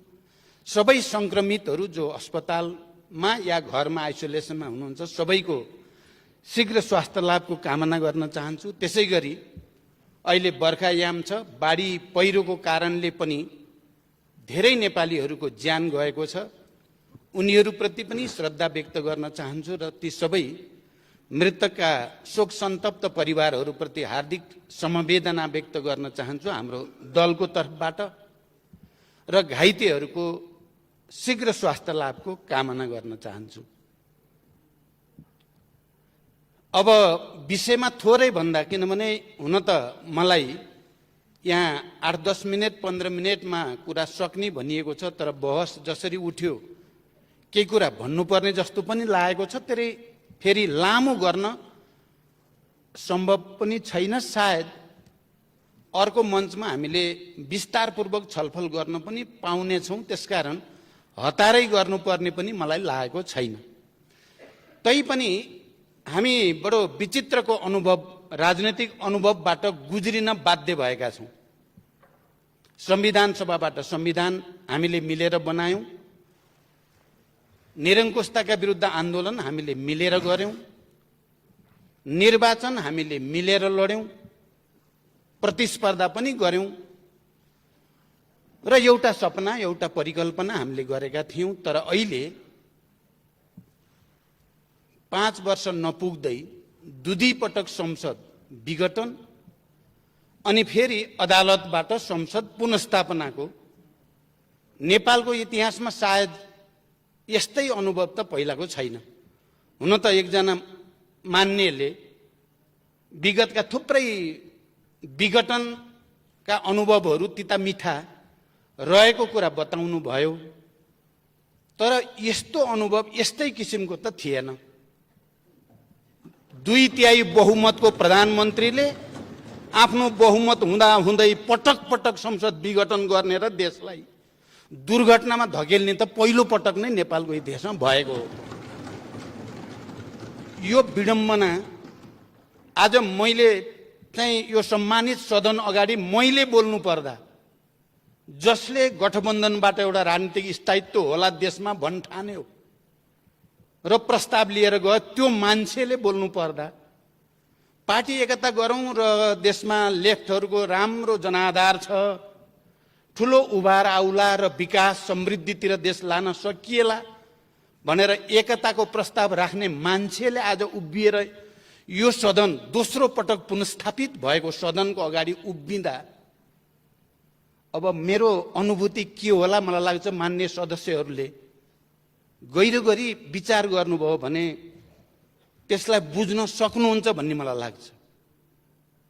यस्तो दुर्दशा यति छिटो देख्न पर्ला भनेको भए मैले किन गठबन्धनको प्रस्ताव लान्थे होला, किन पार्टी एकताको प्रस्ताव लान्थे होला।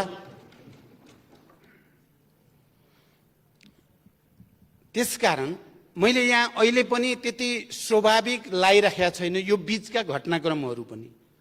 म विषयमा 2-4 कुरा भन्नुभन्दा अगाडि नै के भन्न चाहन्छु भने अस्ति प्रधानमन्त्रीको शपथ ग्रहण कार्यक्रम या नियुक्तिको प्रक्रियाभित्र हामी राष्ट्रपति भवनमा राष्ट्रपति कार्यालयमा चाहिँ केही अस्वाभाविक खालका परिघटना भए। मैले खालि ध्यानाकर्षण मात्रै गराउन चाहन्छु। त्यहाँ प्रधानमन्त्री नियुक्तिको सन्दर्भमा प्रयोग भएको भाषा जो थियो संविधानको मर्म र भावना विपरीत थियो र शपथ ग्रहण नै रोकिएको थियो। त्यो आफैमा यस्तो खालको पटक पटक हुने कुरा थिएन। त्यो भन्दा पनि हरेक पटक हामी शान्ति प्रक्रियामा आएपछि पनि आउने प्रधानमन्त्री र जाने प्रधानमन्त्री साइड बाई साइड कुर्सीमा बस्ने, त्यो कांग्रेसको होस् कि कम्युनिस्टको होस्, त्यो एमालेको होस् कि माओवादीको होस्, त्यो अर्को कसैको किन नहोस्, हुन्थ्यो र शपथ ग्रहण पछि कुर्सी साटिन्थ्यो। तर अहिले सम्मान्य शेरबहादुर देउबाजीका सन्दर्भमा त्यो दृश्य देखिएन। निवर्तमान प्रधानमन्त्री त्यहाँ उपस्थित हुन आवश्यक ठान्नु भएन। हेर्दा त सानो टेक्निकल कुरा भन्न पनि सकिन्छ, तर यो को भित्र लोकतान्त्रिक संस्कार छ, भिन्न मतलाई स्वीकार्न सक्ने आँट कोमा छ, भिन्न परिस्थितिको सामना गर्ने आँट कोसँग छ छैन भन्नेसँग सम्बन्धित एउटा गम्भीर नैतिकताको प्रश्न, संस्कारको प्रश्न, लोकतन्त्रसँग जोडिएको प्रश्न भन्ने म ठान्छु। मैले पटक पटक यहाँ आएपछि हाम्रो प्रमुख सचेतकलाई सोधेँ, निवर्तमान प्रधानमन्त्री केपीजी आउनुहुन्छ नि, उहाँले बोल्नुहुन्छ नि भनेर सोधि 3 चोटि सोधेँ मैले आज। मलाई प्रमुख सचेतकले भन्नुभयो आउनुहुन्छ, उहाँले नै बोल्नुहुन्छ भन्नुभयो। मैले सामान्य रूपमा के सोचेको थिएँ, आज पुनर्स्थापित यो पहिलो संसदको बैठकमा पूर्व प्रधानमन्त्रीको हैसियतले पनि, प्रतिपक्ष दलको नेताको हैसियतले पनि, यो सदनले पनि केपीजीको मुखबाट नै आफ्ना कुरा सुन्न चाहेको थियो र देशले पनि आजको दिन सदनको रोस्टमबाट निवर्तमान प्रधानमन्त्रीले के चाहिँ भन्नु होला भन्ने सुन्न चाहेको थियो। त्यो पनि भएन। अब उहाँ अरू बिमारी भएर केही हो कि मलाई त्यो त थाहा छैन, तर मलाई उहाँले नै बोल्नुहुन्छ भनिएको थियो। यो पनि मलाई अलिकति अस्वाभाविक जस्तो चाहिँ महसुस भएको छ। यो लोकतान्त्रिक संस्कार हो कि अलोकतान्त्रिक हो भन्ने कुरामा पनि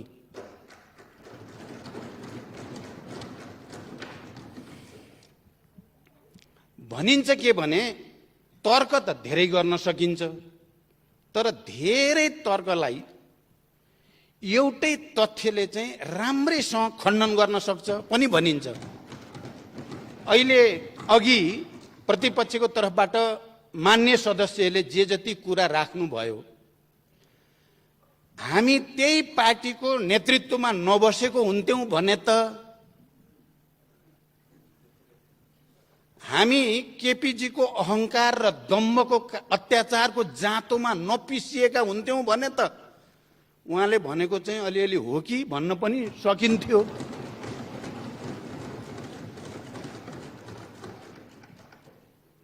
मनोगतवाद, अहंकारवाद, व्यक्तिवाद, चरम महत्वाकांक्षा, छल कपट जाल झेल भन्ने एउटा गर्ने अर्को, त्यसको साक्षी हामी हुँदैनथ्यौं भने त यो देशमा उहाँले चाहिँ उल्टा पाल्टा सुल्टा कुरा गरेर नि होला होला भन्थे होला, तर हामी यहाँ जिउँदै छौं र उपस्थित छौं के यही चल्दैन, त्यस्ता झुटा कुरा चल्दैन। अब त नेपाली जनताले राम्रो बुझेको छ, भ्रष्टाचार गर्दिन, गर्न पनि दिन्न। के को लागि त भ्रष्टाचारको ढाकछोप गर्नको लागि वाक्य रहेछ प्रधानमन्त्रीको भन्ने कुरा जनताले बुझिसके, त्यो पनि चल्दैन। लोकतन्त्रको कुरा, म अरू कुरा लामो व्याख्यातिर जान बिल्कुल चाहेको छैन सभामुख महोदय। लोकतन्त्रको कुरा गर्दा पहिलोचोटि संसद विघटन गर्दा उहाँले भनेको कुरा के हो त? केपीजीले भनेको कुरा के थियो भने पार्टीभित्र मलाई काम गर्न दिएन त्यसकारण विघटन गरे। सबैले सुन्नु भएको छ, पार्टीभित्र काम गर्न नदिएको हुनाले संसद विघटन गर्न पाइन्छ? तपाईँ हामी सबैले स्वीकारेको कुरा के हो भने प्रतिनिधि सभा अथवा यो संसद भनेको जनताको सार्वभौम अधिकारको उपभोग गर्ने सर्वोच्च संस्था हो। पार्टीभित्र विवाद मिलाउन नसकेको कारणले संसदलाई भिक्टिम गर्न पाइन्छ? कुन चाहिँ लोकतन्त्र हो यो? कुन चाहिँ लोकतान्त्रिक संस्कार हो यो? पार्टीभित्र विवाद हुँदा पार्टीको मेजोरिटीलाई स्वीकार गर्न नसक्ने, मेजोरिटीलाई जबरजस्ती सत्ताको बलमा त्यसलाई खिच्न खोज्ने चाहिँ कुन चाहिँ लोकतान्त्रिक संस्कार हो? त्यो पनि छोडिदिउँ। संसद, अघि मान्य गेवालीजीले भनेको कुरातिरै म थोरै मात्रै जान चाहन्छु। उहाँले विगतको थुप्रै अनुभव बताउनु भयो।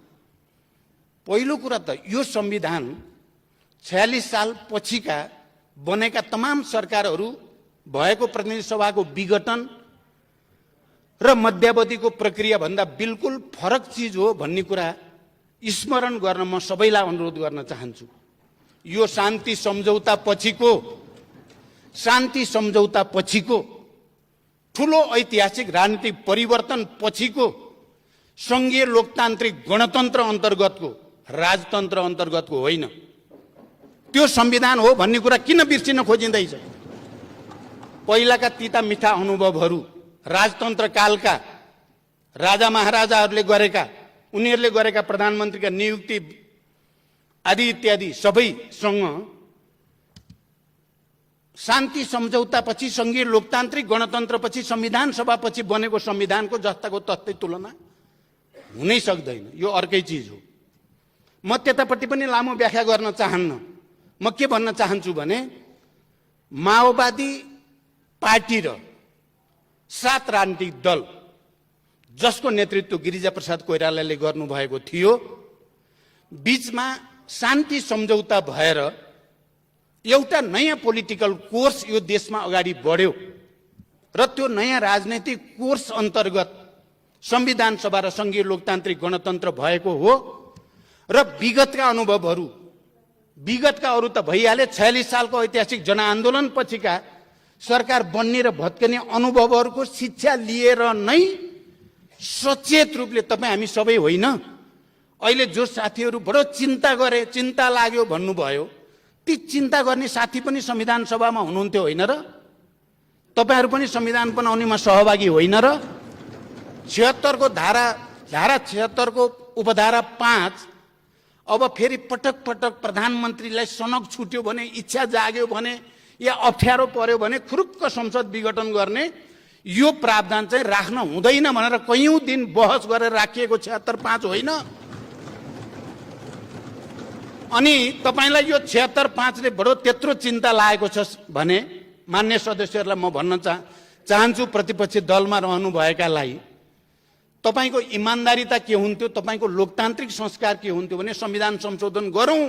यो 76 को उपधारा 5 ले लोकतन्त्रलाई क्षति पुग्ने भयो भनेर तपाईले कहिल्यै भन्नुभयो? अनि तपाई त्यसको रिसले संसद विघटन गर्दै हिँड्ने, सार्वभौम संस्थालाई निर्मम तरिकाले प्रहार गर्दै हिँड्ने, जनताको मन मुटुमा छुरा रोपे जस्तो गरिकन जनताले चुनेका प्रतिनिधिहरूलाई हत्या गर्दै हिँड्ने, म राजनीतिक भाषामा भनेको हत्या हो, यसलाई फेरि अर्को अर्थमा नलियोस्। अनि अहिले आएर 76-5 लाई दोष दिएर लोकतन्त्र जान लाग्यो, प्रणाली बर्बाद भयो भनेर गोहीको आँसु चुहाएर दुनिया कसैले पत्याउँछ तपाईलाई? किन पत्याउने तपाईलाई? बार बार विघटन गरेर लोकतन्त्रको चाहिँ निर्मम हत्या गर्ने, अनि चाहिँ बडो चिन्ता, प्रणालीको चिन्ता। 76-5 के हो? 76-5 सार्वभौम यो प्रतिनिधि सभाको विशेषाधिकार हो। त्यो पार्टी भन्दा माथि जनताको सार्वभौम अधिकारको संरक्षण गर्नको लागि प्रतिनिधि सभालाई दिएको विशेषाधिकार हो। त्यो त्यसको प्रयोग हुँदा तपाईहरुलाई त्यत्रो चिन्ता?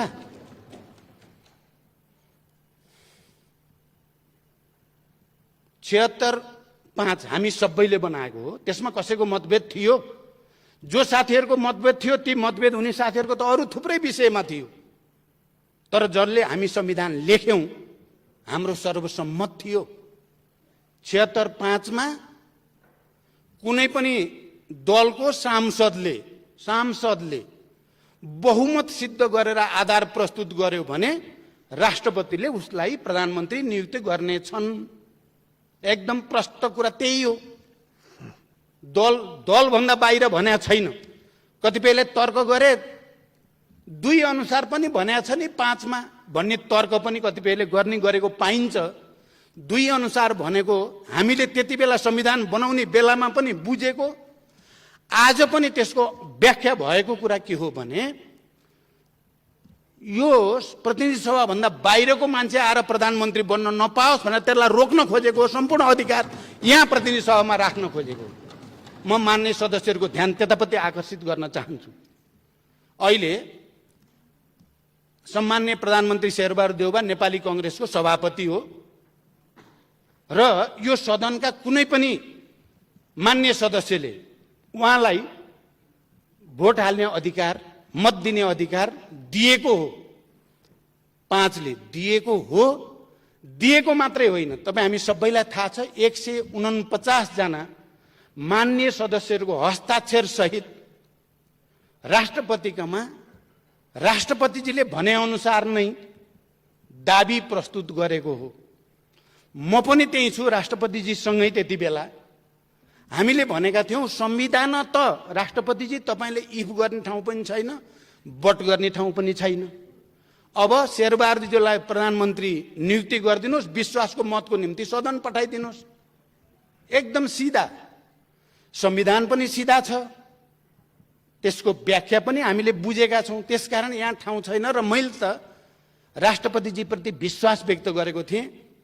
त्यहाँ हुने यहाँ माधव नेपालजी पनि हुनुहुन्छ, शेरबहादुरजी हुनुहुन्छ, अरु नेताहरू पनि हुनुहुन्छ। त्यसकारण तपाईले अब 149 जनाको हस्ताक्षरको शनाखत गर्न चाहनुहुन्छ, हामी तयार छौं। हामी जीवित सजीव उपस्थित हुन पनि तयार छौं। तर त्यहाँ हस्ताक्षर छ, त्यसकारण राष्ट्रपतिको जिम्मेवारी हुन्छ सदनमा पठाइदिने। ल यो अनुसार हो नियुक्ति गरेर विश्वासको मत लिन सदन पठाइदिने। अनि सार्वभौम संस्थाले विश्वासको मत दियो, उहाँ प्रधानमन्त्री कन्टिन्यू गर्नुहुन्छ, भएन उहाँ जानुहुन्छ। मैले यो कुरा भनेको थिएँ र मलाई आशा थियो उहाँले त्यही गर्नुहुन्छ, तर उहाँले त्यसो गर्नु भएन। हुँदै नभएको 153 भएर प्रधानमन्त्री त्यति बेला केपीजीले तीनजनाको हस्ताक्षर रहेछ, लास्टमा त तीनजनाको पो रहेछ हस्ताक्षर त, अरूको त लगेर 153 दाबी गर्नेलाई पनि उस्तै 149 जनाको चाहिँ हस्ताक्षर लिएर बकाइदा नेताहरू पूर्व प्रधानमन्त्रीहरूको लाइन गएका छौँ हामी, त्यसलाई पनि उस्तै। यो पो हो लोकतन्त्रप्रतिको उपहास। यति सोझो कुरोलाई बुझ्न यति गाह्रो किन भइरहेछ हामीलाई? त्यसकारण अहिले हामीले नै होइन र तपाईँ हामी सबैले सर्वसम्मत रूपमा संविधानको अन्तिम व्याख्या त सर्वोच्च अदालत हुनेछ। लेख्ने हामी होइन, सही गर्ने हामी होइन, सर्वोच्चले गर्यो। पहिलो संसद विघटन हुँदा पनि हामीले जनताको आवाज पनि सुन्यौं। बुद्धिजीवी, पत्रकार सबै मैले त भन्ने गरेको छु, बेस्ट ब्रेन नेपालकाहरूको सुनियो हामीले आवाज। अदालतले अन्ततः संविधानको मर्म र भावना अनुसार नै संसद पुनर्स्थापना गर्यो। पुनर्स्थापना गर्नु पो लोकतान्त्रिक भयो त, यसलाई हत्या गर्नु लोकतान्त्रिक हुन्छ? अहिले पनि 76-5 मा गएर पर्यो, जालझेल त पहिल्यै भयो नि। 3 को प्रधानमन्त्रीले 4 मा चाहिँ आफैले मार्ग प्रशस्त गर्छु भनेर 5 मा फेरि लास्टमा दाबी गरेर रातारात संसद विघटन गर्ने लोकतन्त्र, यो संविधान मिचियो, लोकतन्त्र मिचियो भन्ने चाहिँ फेरि अराजक प्रणालीविहीन, यो मिल्ने कुरा हो र? यो कहाँ मिल्यो क्या? कुराको तालमेल तारतम्य त मिल्नु पर्यो नि कहीँ न कहीँ।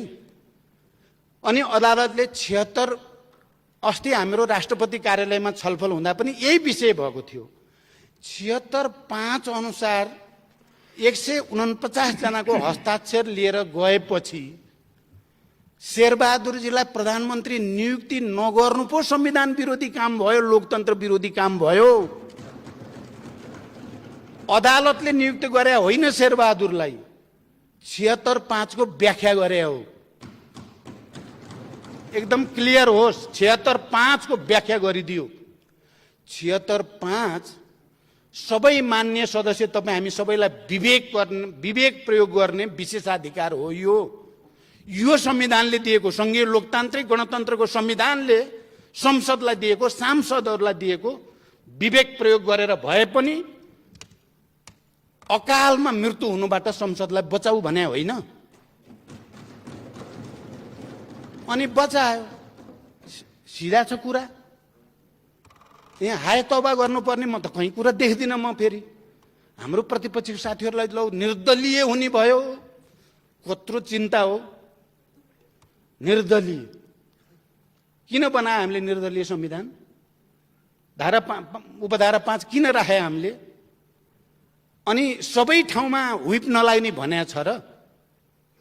जुन ठाउँमा प्रतिनिधि सभाका सदस्यहरूलाई आफ्नो अन्तरात्माको आवाज सुन, प्रतिनिधि सभा बचाऊ, संविधान बचाऊ भनेर अधिकार दियो, त्यो अधिकार प्रयोग गर्ने चाहिँ निर्दलीय, त्यो अधिकारलाई कुण्ठित गर्न चाहिँ दलीय। कसरी मिल्छ यो कुरा? मैले कहीँ कतै छेउटुप्पो देख्दिनँ। अहिले भन्दै जाँदा एउटा वाक्य प्रयोग गर्नु मलाई छ्यास्स चाहिँ बिज्यो। म यो कुरा पनि भन्न चाहन्छु, युद्धमा जित्न नसकेर हारेर आएर लोकतन्त्र मानेका हामी होइनौँ भन्नुभयो क्या उहाँले, मान्य गेवालीजीले। मलाई र शान्ति सम्झौताका सहयात्री सबैलाई चित्त दुख्ने कुरा हो भन्ने लागेको छ यो कुरा। उहाँले त बडो हल्का ढङ्गले भनिदिनु भयो। तपाईँ नेकपा एमालेको त्यति बेलाको तिनै नेता मध्ये होइन जो माओवादी आन्दोलनका नेताहरू, यहाँ बाबुरामजी यहीँ हुनुहुन्छ, हामी यहाँ सबै नेताहरू, कमान्डरहरू हामी यहीँ छौँ।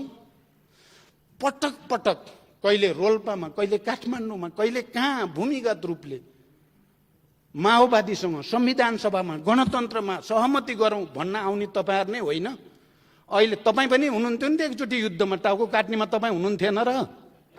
मलाई किन भन्न बाध्य पार्नुभयो तपाईँले?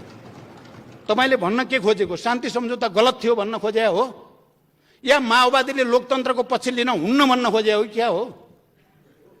माओवादीले चाहिँ संविधानको पक्षमा बोल्न हुन्न, बरु मैले त के देख्छु नेपालको इतिहासमा, जो जति पछि हतियार उठाएर शान्ति प्रक्रियामा आयो त्यो त्यति बढी लोकतान्त्रिक भएको, त्यो उदार भएको देखेको छु मैले त।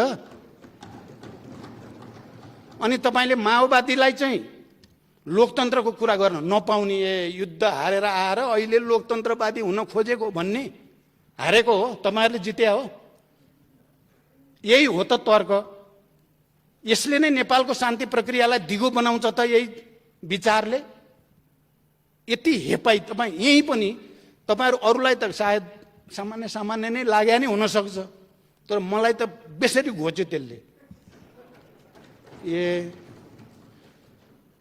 7 राजनीतिक दल एकातिर, माओवादी अर्कोतिर, गिरिजा प्रसाद कोइराला र मेरो बीचमा हस्ताक्षर यही हलमा, यही भवनमा गरिएको हो र नेपालमा एउटा नयाँ युग र प्रक्रियाको सुरुवात भयो। त्यसलाई सम्मानित गर्नुको सट्टा आज आएर युद्धमा जित्न नसके हुनाले लोकतन्त्रको बाध्य भएको पार्टी होइन एमाले रे।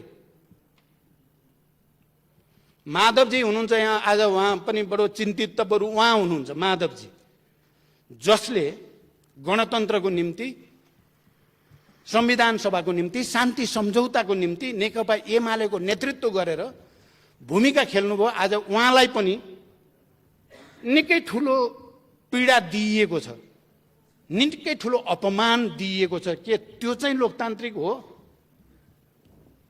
जसलाई सम्मान गर्नुपर्ने हो उसलाई अपमानित गर्ने चाहिँ लोकतन्त्र हुन्छ? त्यसैकारण मैले नै भन्छु, यहाँ चाहे नेपाली कांग्रेसले 7 सालमा हतियार उठायो, 17 सालपछि पनि उठाएको हो। नेकपा एमालेको पृष्ठभूमि पनि हतियार उठाएकै पृष्ठभूमि हो। अनि तपाईहरु चाहिँ लोकतान्त्रिक हुन पाउने, अलि अगाडि आएको हुनाले पाउने, माओवादी चाहिँ नपाउने भन्ने हुन्छ? के तर्क हो यो? क्या सानो तर्क देखिन्छ, तर त्यो भित्र धेरै गहिरो कुरा छ। यही कारणले शान्ति प्रक्रिया टुङ्ग्याउन अरुचि देखिने कारण पनि यही हो कि त्यसकारण म अब टुङ्ग्याउनेतिर जान्छु। म यो सम्मानित सदन अगाडि नेपालको इतिहासको वास्तविकतालाई कसैले पनि बङ्ग्याउने कोसिस नगरौं। शान्ति सम्झौता, संविधान सभा र संघीय लोकतान्त्रिक गणतन्त्र पछि बनेको संविधान हो यो। यसमा थुप्रै नयाँ प्रावधानहरू छन्।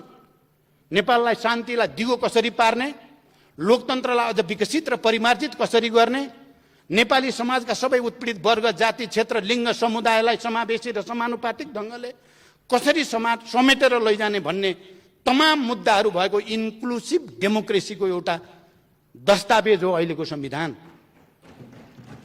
यो कुरालाई आत्मसात गर्न छोडेर अब हामीले एकले अर्कालाई घारे हात लाउन थाल्यौं भने हाम्रो भाग्य भविष्य के हुन्छ? चिन्ता त त्यहाँ पो छ त। म सम्मानित सर्वोच्च अदालतलाई आभार सहित धन्यवाद भन्न चाहन्छु। यो पटक उहाँहरूले संविधानलाई डिरेल गर्न खोज्ने, संघीयतालाई डिरेल गर्न खोज्ने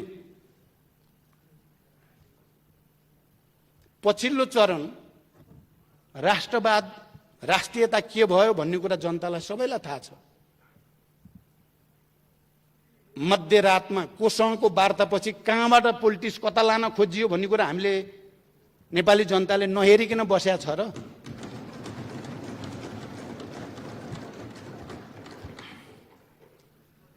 पटक पटक कम्युनिस्ट आन्दोलनलाई एकताबद्ध गर्ने, पार्टीलाई एकताबद्ध गर्ने, उदारतापूर्वक तपाईं 5 वर्ष चलाउनुहोस्, पार्टी चाहिँ गडबड नगरौं भन्ने माथि निर्मम ढंगले प्रहार गर्ने प्रवृत्ति कसरी लोकतान्त्रिक हुन सक्छ? त्यसकारण अब भन्न थाल्यो भने धेरै नै हुन्छ। तर कुरा के हो भने सर्वोच्च अदालतले नेपालको संविधानको रक्षा गर्ने, यो प्रतिनिधि सभालाई फेरि एकचोटि जीवन्त बनाउने जुन व्याख्या गर्यो, हामी सबैले आभार व्यक्त गर्नुपर्दछ। र विवेकको मत प्रयोग गर्ने यो धारामा म प्रतिपक्षका साथीहरूलाई पनि एकचोटि ठन्डा दिमागले विचार गर्न, साँच्चै विवेकको प्रयोग गरेर, मलाई लाग्छ तपाईहरुमध्ये धेरै जसोलाई यो संसद पुनर्स्थापना भएकोमा आनन्द भएको छ। मैले बुझ्छु नि, मैले नबुझ्ने होइन नि कुरा, थाहा छ नि मलाई। आनन्द भएको छ, फेरि पुनर्स्थापना बल्ल बचियो। त्यो अन्तरात्माको आवाज बोलिदिनुहोस् आज र सबै मिलेर शेरबहादुरजीलाई विवेकको मत प्रयोग गरेर प्रधानमन्त्रीमा समर्थन गरिदियो। एउटा एकताको सहकार्यको एउटा नयाँ युगको सुरुवात आजकै दिनबाट हुन सक्छ। त्यो ठुलो छाती हामीले गर्न केले रोक्छ? सभामुख महोदय, त्यसकारण मैले त उहिले शान्ति प्रक्रियामा आउँदा हाम्रो नेतृत्वको सिंगै टिमले अब यो देशले योभन्दा बढी धान्दैन, अब जानुपर्छ भनेर एकपटक होइन, दुई पटक होइन, सबभन्दा बढी तत्कालीन नेकपा एमालेका नेताहरूसँग, मुख्यतः माधव कुमार नेपालसँग भएका पटक पटक वार्ताले शान्तिको वातावरण बन्यो। म एमालेका नेता तमाम कार्यकर्ताहरूलाई धन्यवाद भन्न चाहन्छु र गिरिजा प्रसाद कोइरालासँग पटक पटक भएका वार्ताले 12 बुँदे समझदारीको आधार बन्यो। नबिर्सौँ हामी इतिहासको यो सच्चाइलाई। कसले कति त्याग गरेर यो बनेको हो भन्दा सबै नेपालीहरूले जनयुद्ध र जनआन्दोलनमा गरेको त्यागको परिणाम हो यो। हजारौं शहीदहरू, बेपत्ताहरू, घाइते अपाङ्गहरूको बलिदानबाट जन्मिएको हो यो। नबिर्सौँ। म त के ठान्छु भने माओवादी केही पनि होइन, यसलाई अब मिचिदिए हुन्छ भन्ठानेका केही साथीहरूले। माओवादी चाहिँ अब विभाजित पनि भएको छ, यसको ओज ताप पनि घट्या छ, त्यसकारण यसलाई किचिदिए हुन्छ भन्ने लाग्यो क्या हाम्रो साथीलाई। मैले त पटक पटक भन्थेँ आगोसँग खेल्ने काम चाहिँ त्यति राम्रो हुँदैन। त्यो राम्रोसँग यो आगोलाई एउटा इनर्जीमा परिणत गर्नेतिर ल्याइएको छ। अहिले तपाईँहरूले हेर्नुभयो भने यसलाई हेप्न थाल्नुभयो, अपमानित गर्न थाल्नुभयो भने आगो फेरि सल्किन सक्छ। त्यो बुद्धितिर हामी कोही नजाउँ। मैले के भन्छु भने मान्य ओलीजी निवर्तमान प्रधानमन्त्री यहाँ हुनु भएन, उहाँले सुनिराख्नु भएको होला। व्यक्तिगत अहंकार र दम्बले इतिहास निर्माण हुँदैन। बनेको इतिहासलाई तपाईँले जबरजस्ती आफ्नो व्यक्तिवादी चरित्रले चाहिँ निमिट्यान्न पार्छु भन्ने ठान्नु भएको भने तपाईँले ब्लन्डर गर्नुभएको, त्यसको फल भोग्दै हुनुहुन्छ, भोग्दै जानुहुन्छ अझै।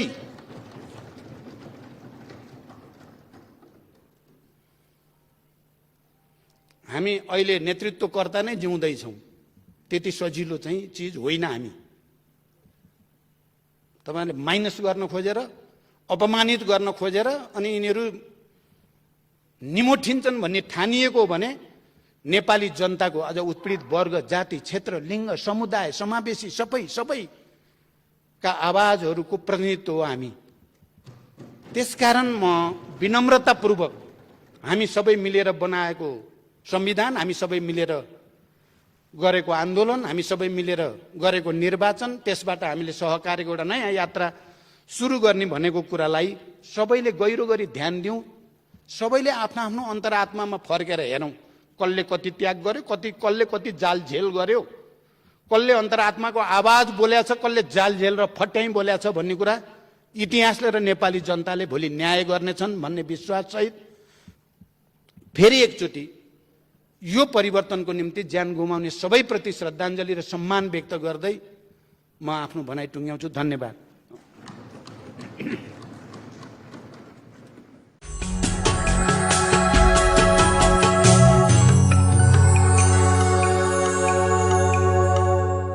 नेपाली कांग्रेसका सभापति तथा सम्माननीय प्रधानमन्त्री शेरबहादुर देउवाले भर्खरै राख्नु भएको विश्वासको मतको प्रस्तावको पक्षमा नेकपा माओवादी केन्द्रको संसदीय दलको समर्थन रहेको कुरा जनाउन यहाँ उपस्थित भएको छ।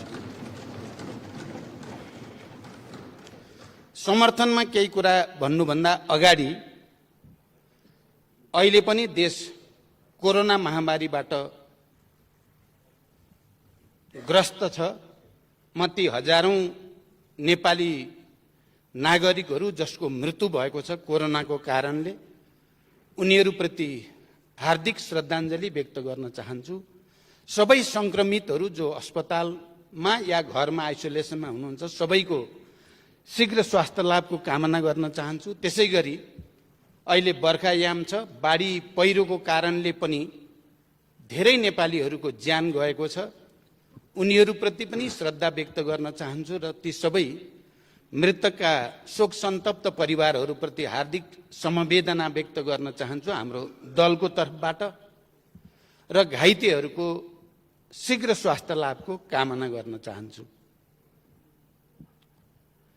अब विषयमा थोरै भन्दा, किनभने हुन त मलाई यहाँ 8-10 मिनट 15 मिनटमा कुरा सक्ने भनिएको छ, तर बहस जसरी उठ्यो केही कुरा भन्नुपर्ने जस्तो पनि लागेको छ, त्यसले फेरि लामो गर्न सम्भव पनि छैन। सायद अर्को मञ्चमा हामीले विस्तारपूर्वक छलफल गर्न पनि पाउनेछौँ, त्यसकारण हतारै गर्नुपर्ने पनि मलाई लागेको छैन।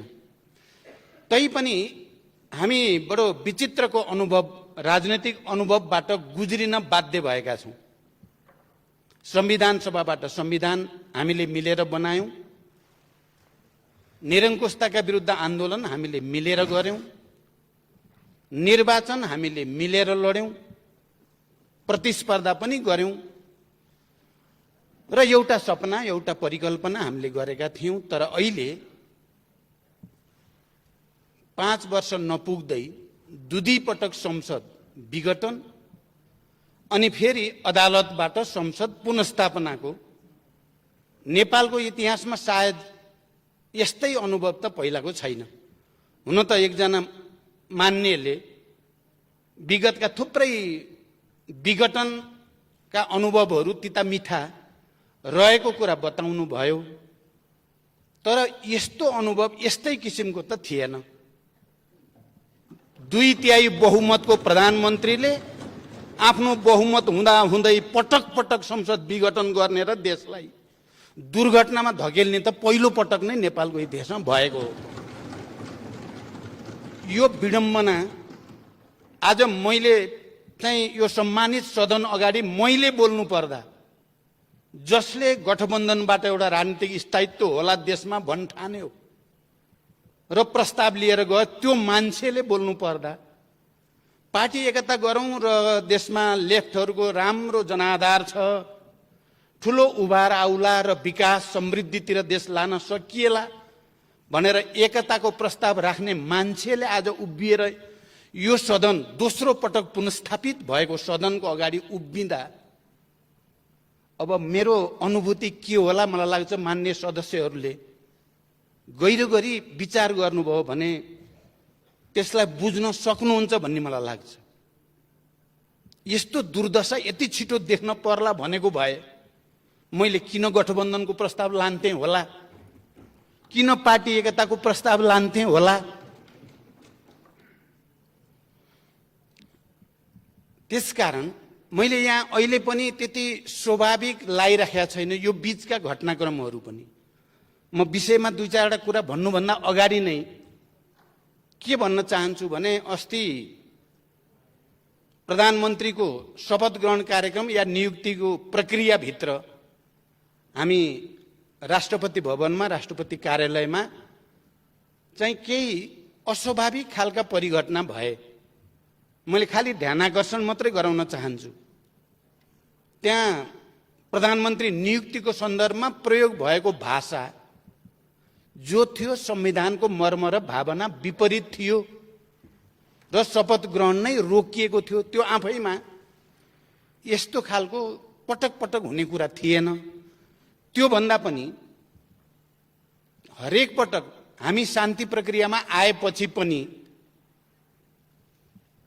आउने प्रधानमन्त्री र जाने प्रधानमन्त्री साइड बाई साइड कुर्सीमा बस्ने, त्यो कांग्रेसको होस् कि कम्युनिस्टको होस्, त्यो एमालेको होस् कि माओवादीको होस्, त्यो अर्को कसैको किन नहोस्, हुन्थ्यो र शपथ ग्रहण पछि कुर्सी साटिन्थ्यो। तर अहिले सम्मान्य शेरबहादुर देउबाजीका सन्दर्भमा त्यो दृश्य देखिएन। निवर्तमान प्रधानमन्त्री त्यहाँ उपस्थित हुन आवश्यक ठान्नु भएन। हेर्दा त सानो टेक्निकल कुरा भन्न पनि सकिन्छ, तर यो को भित्र लोकतान्त्रिक संस्कार छ, भिन्न मतलाई स्वीकार नसक्ने आँट कोमा छ, भिन्न परिस्थितिको सामना गर्ने आँट कोसँग छ छैन भन्नेसँग सम्बन्धित एउटा गम्भीर नैतिकताको प्रश्न, संस्कारको प्रश्न, लोकतन्त्रसँग जोडिएको प्रश्न भन्ने म ठान्छु। मैले पटक पटक यहाँ आएपछि हाम्रो प्रमुख सचेतकलाई सोधेँ, निवर्तमान प्रधानमन्त्री केपीजी आउनुहुन्छ नि, उहाँले बोल्नुहुन्छ नि भनेर सोधेँ। 3 चोटि सोधेँ मैले आज। मलाई प्रमुख सचेतकले भन्नुभयो आउनुहुन्छ, उहाँले नै बोल्नुहुन्छ भन्नुभयो। मैले सामान्य रूपमा के सोचेको थिएँ, आज पुनस्थापित यो पहिलो संसदको बैठकमा पूर्व प्रधानमन्त्रीको हैसियतले पनि, प्रतिपक्ष दलको नेताको हैसियतले पनि, यो सदनले पनि केपीजीको मुखबाट नै आफ्ना कुरा सुन्न चाहेको थियो र देशले पनि आजको दिन सदनको रोस्टमबाट निवर्तमान प्रधानमन्त्रीले के चाहिँ भन्नुहोला भन्ने सुन्न चाहेको थियो। त्यो पनि भएन।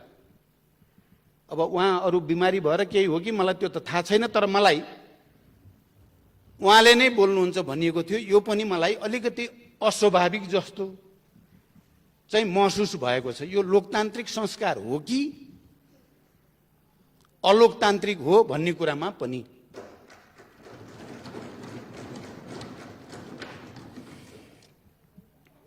भनिन्छ के भने तर्क त धेरै गर्न सकिन्छ, तर धेरै तर्कलाई एउटै तथ्यले चाहिँ राम्रैसँग खण्डन गर्न सक्छ पनि भनिन्छ। अहिले अघि प्रतिपक्षको तर्फबाट मान्य सदस्यले जे जति कुरा राख्नुभयो, हामी त्यही पार्टीको नेतृत्वमा नबसेको हुन्थ्यौं भने त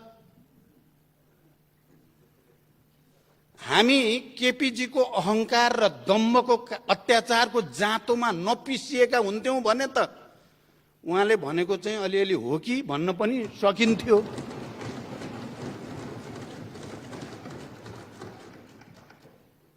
मनोगतवाद, अहंकारवाद, व्यक्तिवाद, चरम महत्वाकांक्षा, छल कपट जाल झेल भन्ने एउटा गर्ने अर्को, त्यसको साक्षी हामी हुँदैनथ्यौं भने त यो देशमा उहाँले चाहिँ उल्टा पाल्टा सुल्टा कुरा गरेर नि होला होला भन्थे होला। तर हामी यहाँ जिउँदै छौं र उपस्थित छौं के, यही चल्दैन, त्यस्ता झुटा कुरा चल्दैन। अब त नेपाली जनताले राम्रो बुझेको छ, भ्रष्टाचार गर्दिन, गर्न पनि दिन्न। के को लागि त भ्रष्टाचारको ढाकछोप गर्नको लागि वाक्य रच प्रधानमन्त्रीको भन्ने कुरा जनताले बुझिसके। त्यो पनि चल्दैन। लोकतन्त्रको कुरा, म अरू कुरा लामो व्याख्यातिर जान बिल्कुल चाहेको छैन सभामुख महोदय। लोकतन्त्रको कुरा गर्दा पहिलोचोटि संसद विघटन गर्दा उहाँले भनेको कुरा के हो त? केपीजीले भनेको कुरा के थियो भने पार्टीभित्र मलाई काम गर्न दिएन, त्यसकारण विघटन गरे। सबैले सुन्नु भएको छ। पार्टीभित्र काम गर्न नदिएको हुनाले संसद विघटन गर्न पाइन्छ? तपाईँ हामी सबैले स्वीकारेको कुरा के हो भने प्रतिनिधि सभा अथवा यो संसद भनेको जनताको सार्वभौम अधिकारको उपभोग गर्ने सर्वोच्च संस्था हो। पार्टीभित्र विवाद मिलाउन नसकेको कारणले संसदलाई भिक्टिम गर्न पाइन्छ? कुन चाहिँ लोकतन्त्र हो यो? कुन चाहिँ लोकतान्त्रिक संस्कार हो यो? पार्टीभित्र विवाद हुँदा पार्टीको मेजोरिटीलाई स्वीकार गर्न नसक्ने, मेजोरिटीलाई जबरजस्ती सत्ताको बलमा त्यसलाई खिच्न खोज्ने चाहिँ कुन चाहिँ लोकतान्त्रिक संस्कार हो? त्यो पनि छोडिदिउँ। संसद, अघि मान्य गेवालीजीले भनेको कुरातिरै म थोरै मात्रै जान चाहन्छु। उहाँले विगतको थुप्रै अनुभव बताउनु भयो। पहिलो कुरा त यो संविधान 46 साल पछिका बनेका तमाम सरकारहरू भएको प्रतिनिधि सभाको विघटन र मध्यावधिको प्रक्रिया भन्दा बिल्कुल फरक चिज हो भन्ने कुरा स्मरण गर्न म सबैलाई अनुरोध गर्न चाहन्छु। यो शान्ति सम्झौता पछिको ठूलो ऐतिहासिक राजनीतिक परिवर्तन पछिको संघीय लोकतान्त्रिक गणतन्त्र अन्तर्गतको, राजतन्त्र अन्तर्गतको होइन। त्यो संविधान हो भन्ने कुरा किन बिर्सिन खोजिँदैछ? पहिलाका तिता मिठा अनुभवहरू, राजतन्त्र कालका राजा महाराजाहरूले गरेका, उनीहरूले गरेका प्रधानमन्त्रीका नियुक्ति आदि इत्यादि सबैसँग शान्ति सम्झौतापछि, संघीय लोकतान्त्रिक गणतन्त्रपछि, संविधान सभापछि बनेको संविधानको जस्ताको तस्तै तुलना हुनै सक्दैन। यो अर्कै चिज हो। म त्यतापट्टि पनि लामो व्याख्या गर्न चाहन्न। म के भन्न चाहन्छु भने माओवादी पार्टी र 7 राजनीतिक दल जसको नेतृत्व गिरिजाप्रसाद कोइरालाले गर्नुभएको थियो, बीचमा शान्ति सम्झौता भएर एउटा नयाँ पोलिटिकल कोर्स यो देशमा अगाडि बढ्यो र त्यो नयाँ राजनैतिक कोर्स अन्तर्गत संविधान सभा र संघीय लोकतान्त्रिक गणतन्त्र भएको हो। र विगतका अनुभवहरू, विगतका अरू त भइहाले, 46 सालको ऐतिहासिक जनआन्दोलन पछिका सरकार बन्ने र भत्कने अनुभवहरूको शिक्षा लिएर नै सचेत रूपले तपाईँ हामी सबै होइन, अहिले जो साथीहरू बडो चिन्ता गरे, चिन्ता लाग्यो भन्नुभयो, ती चिन्ता गर्ने साथी पनि संविधान सभामा हुनुहुन्थ्यो होइन र? तपाईहरू पनि संविधान बनाउनेमा सहभागी होइन र? 76 को धारा 76 को उपधारा 5 अब फेरि पटक पटक प्रधानमन्त्रीलाई सनक छुट्यो भने, इच्छा जाग्यो भने या अप्ठ्यारो पर्यो भने खुरुक्क संसद विघटन गर्ने यो प्रावधान चाहिँ राख्न हुँदैन भनेर कयौं दिन बहस गरेर राखिएको 76(5) होइन। अनि तपाईलाई यो 76(5) ले बडो त्यत्रो चिन्ता लागेको छ भने मान्य सदस्यहरूलाई म भन्न चाहन्छु, प्रतिपक्षी दलमा रहनु भएकालाई तपाईको इमानदारीता के हुन्थ्यो, तपाईको लोकतान्त्रिक संस्कार के हुन्थ्यो भने संविधान संशोधन गरौं। यो 76 को उपधारा 5 ले लोकतन्त्रलाई क्षति पुग्ने भयो भनेर तपाईले कहिल्यै भन्नुभयो? अनि तपाई त्यसको रिसले संसद विघटन गर्दै हिँड्ने, सार्वभौम संस्थालाई निर्मम तरिकाले प्रहार गर्दै हिँड्ने, जनताको मन मुटुमा छुरा रोपे जस्तो गरिकन जनताले चुनेका प्रतिनिधिहरूलाई हत्या गर्दै हिँड्ने, म राजनीतिक भाषामा भनेको हत्या हो, यसलाई फेरि अर्को अर्थमा नलियोस्। अनि अहिले आएर 76(5) लाई दोष दिएर लोकतन्त्र जान लाग्यो, प्रणाली बर्बाद भयो भनेर गोहीको आँसु चुहाएर दुनियाँ कसैले पत्याउँछ तपाईलाई? किन पत्याउने तपाईलाई? बार बार विघटन गरेर लोकतन्त्रको चाहिँ निर्मम हत्या गर्ने, अनि चाहिँ बडो चिन्ता, प्रणालीको चिन्ता। 76(5) के हो? 76(5) सार्वभौम यो प्रतिनिधि सभाको विशेषाधिकार हो। त्यो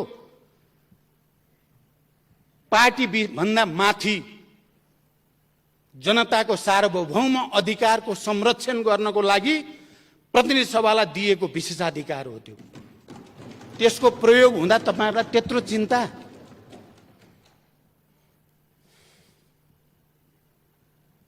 76(5) हामी सबैले बनाएको हो, त्यसमा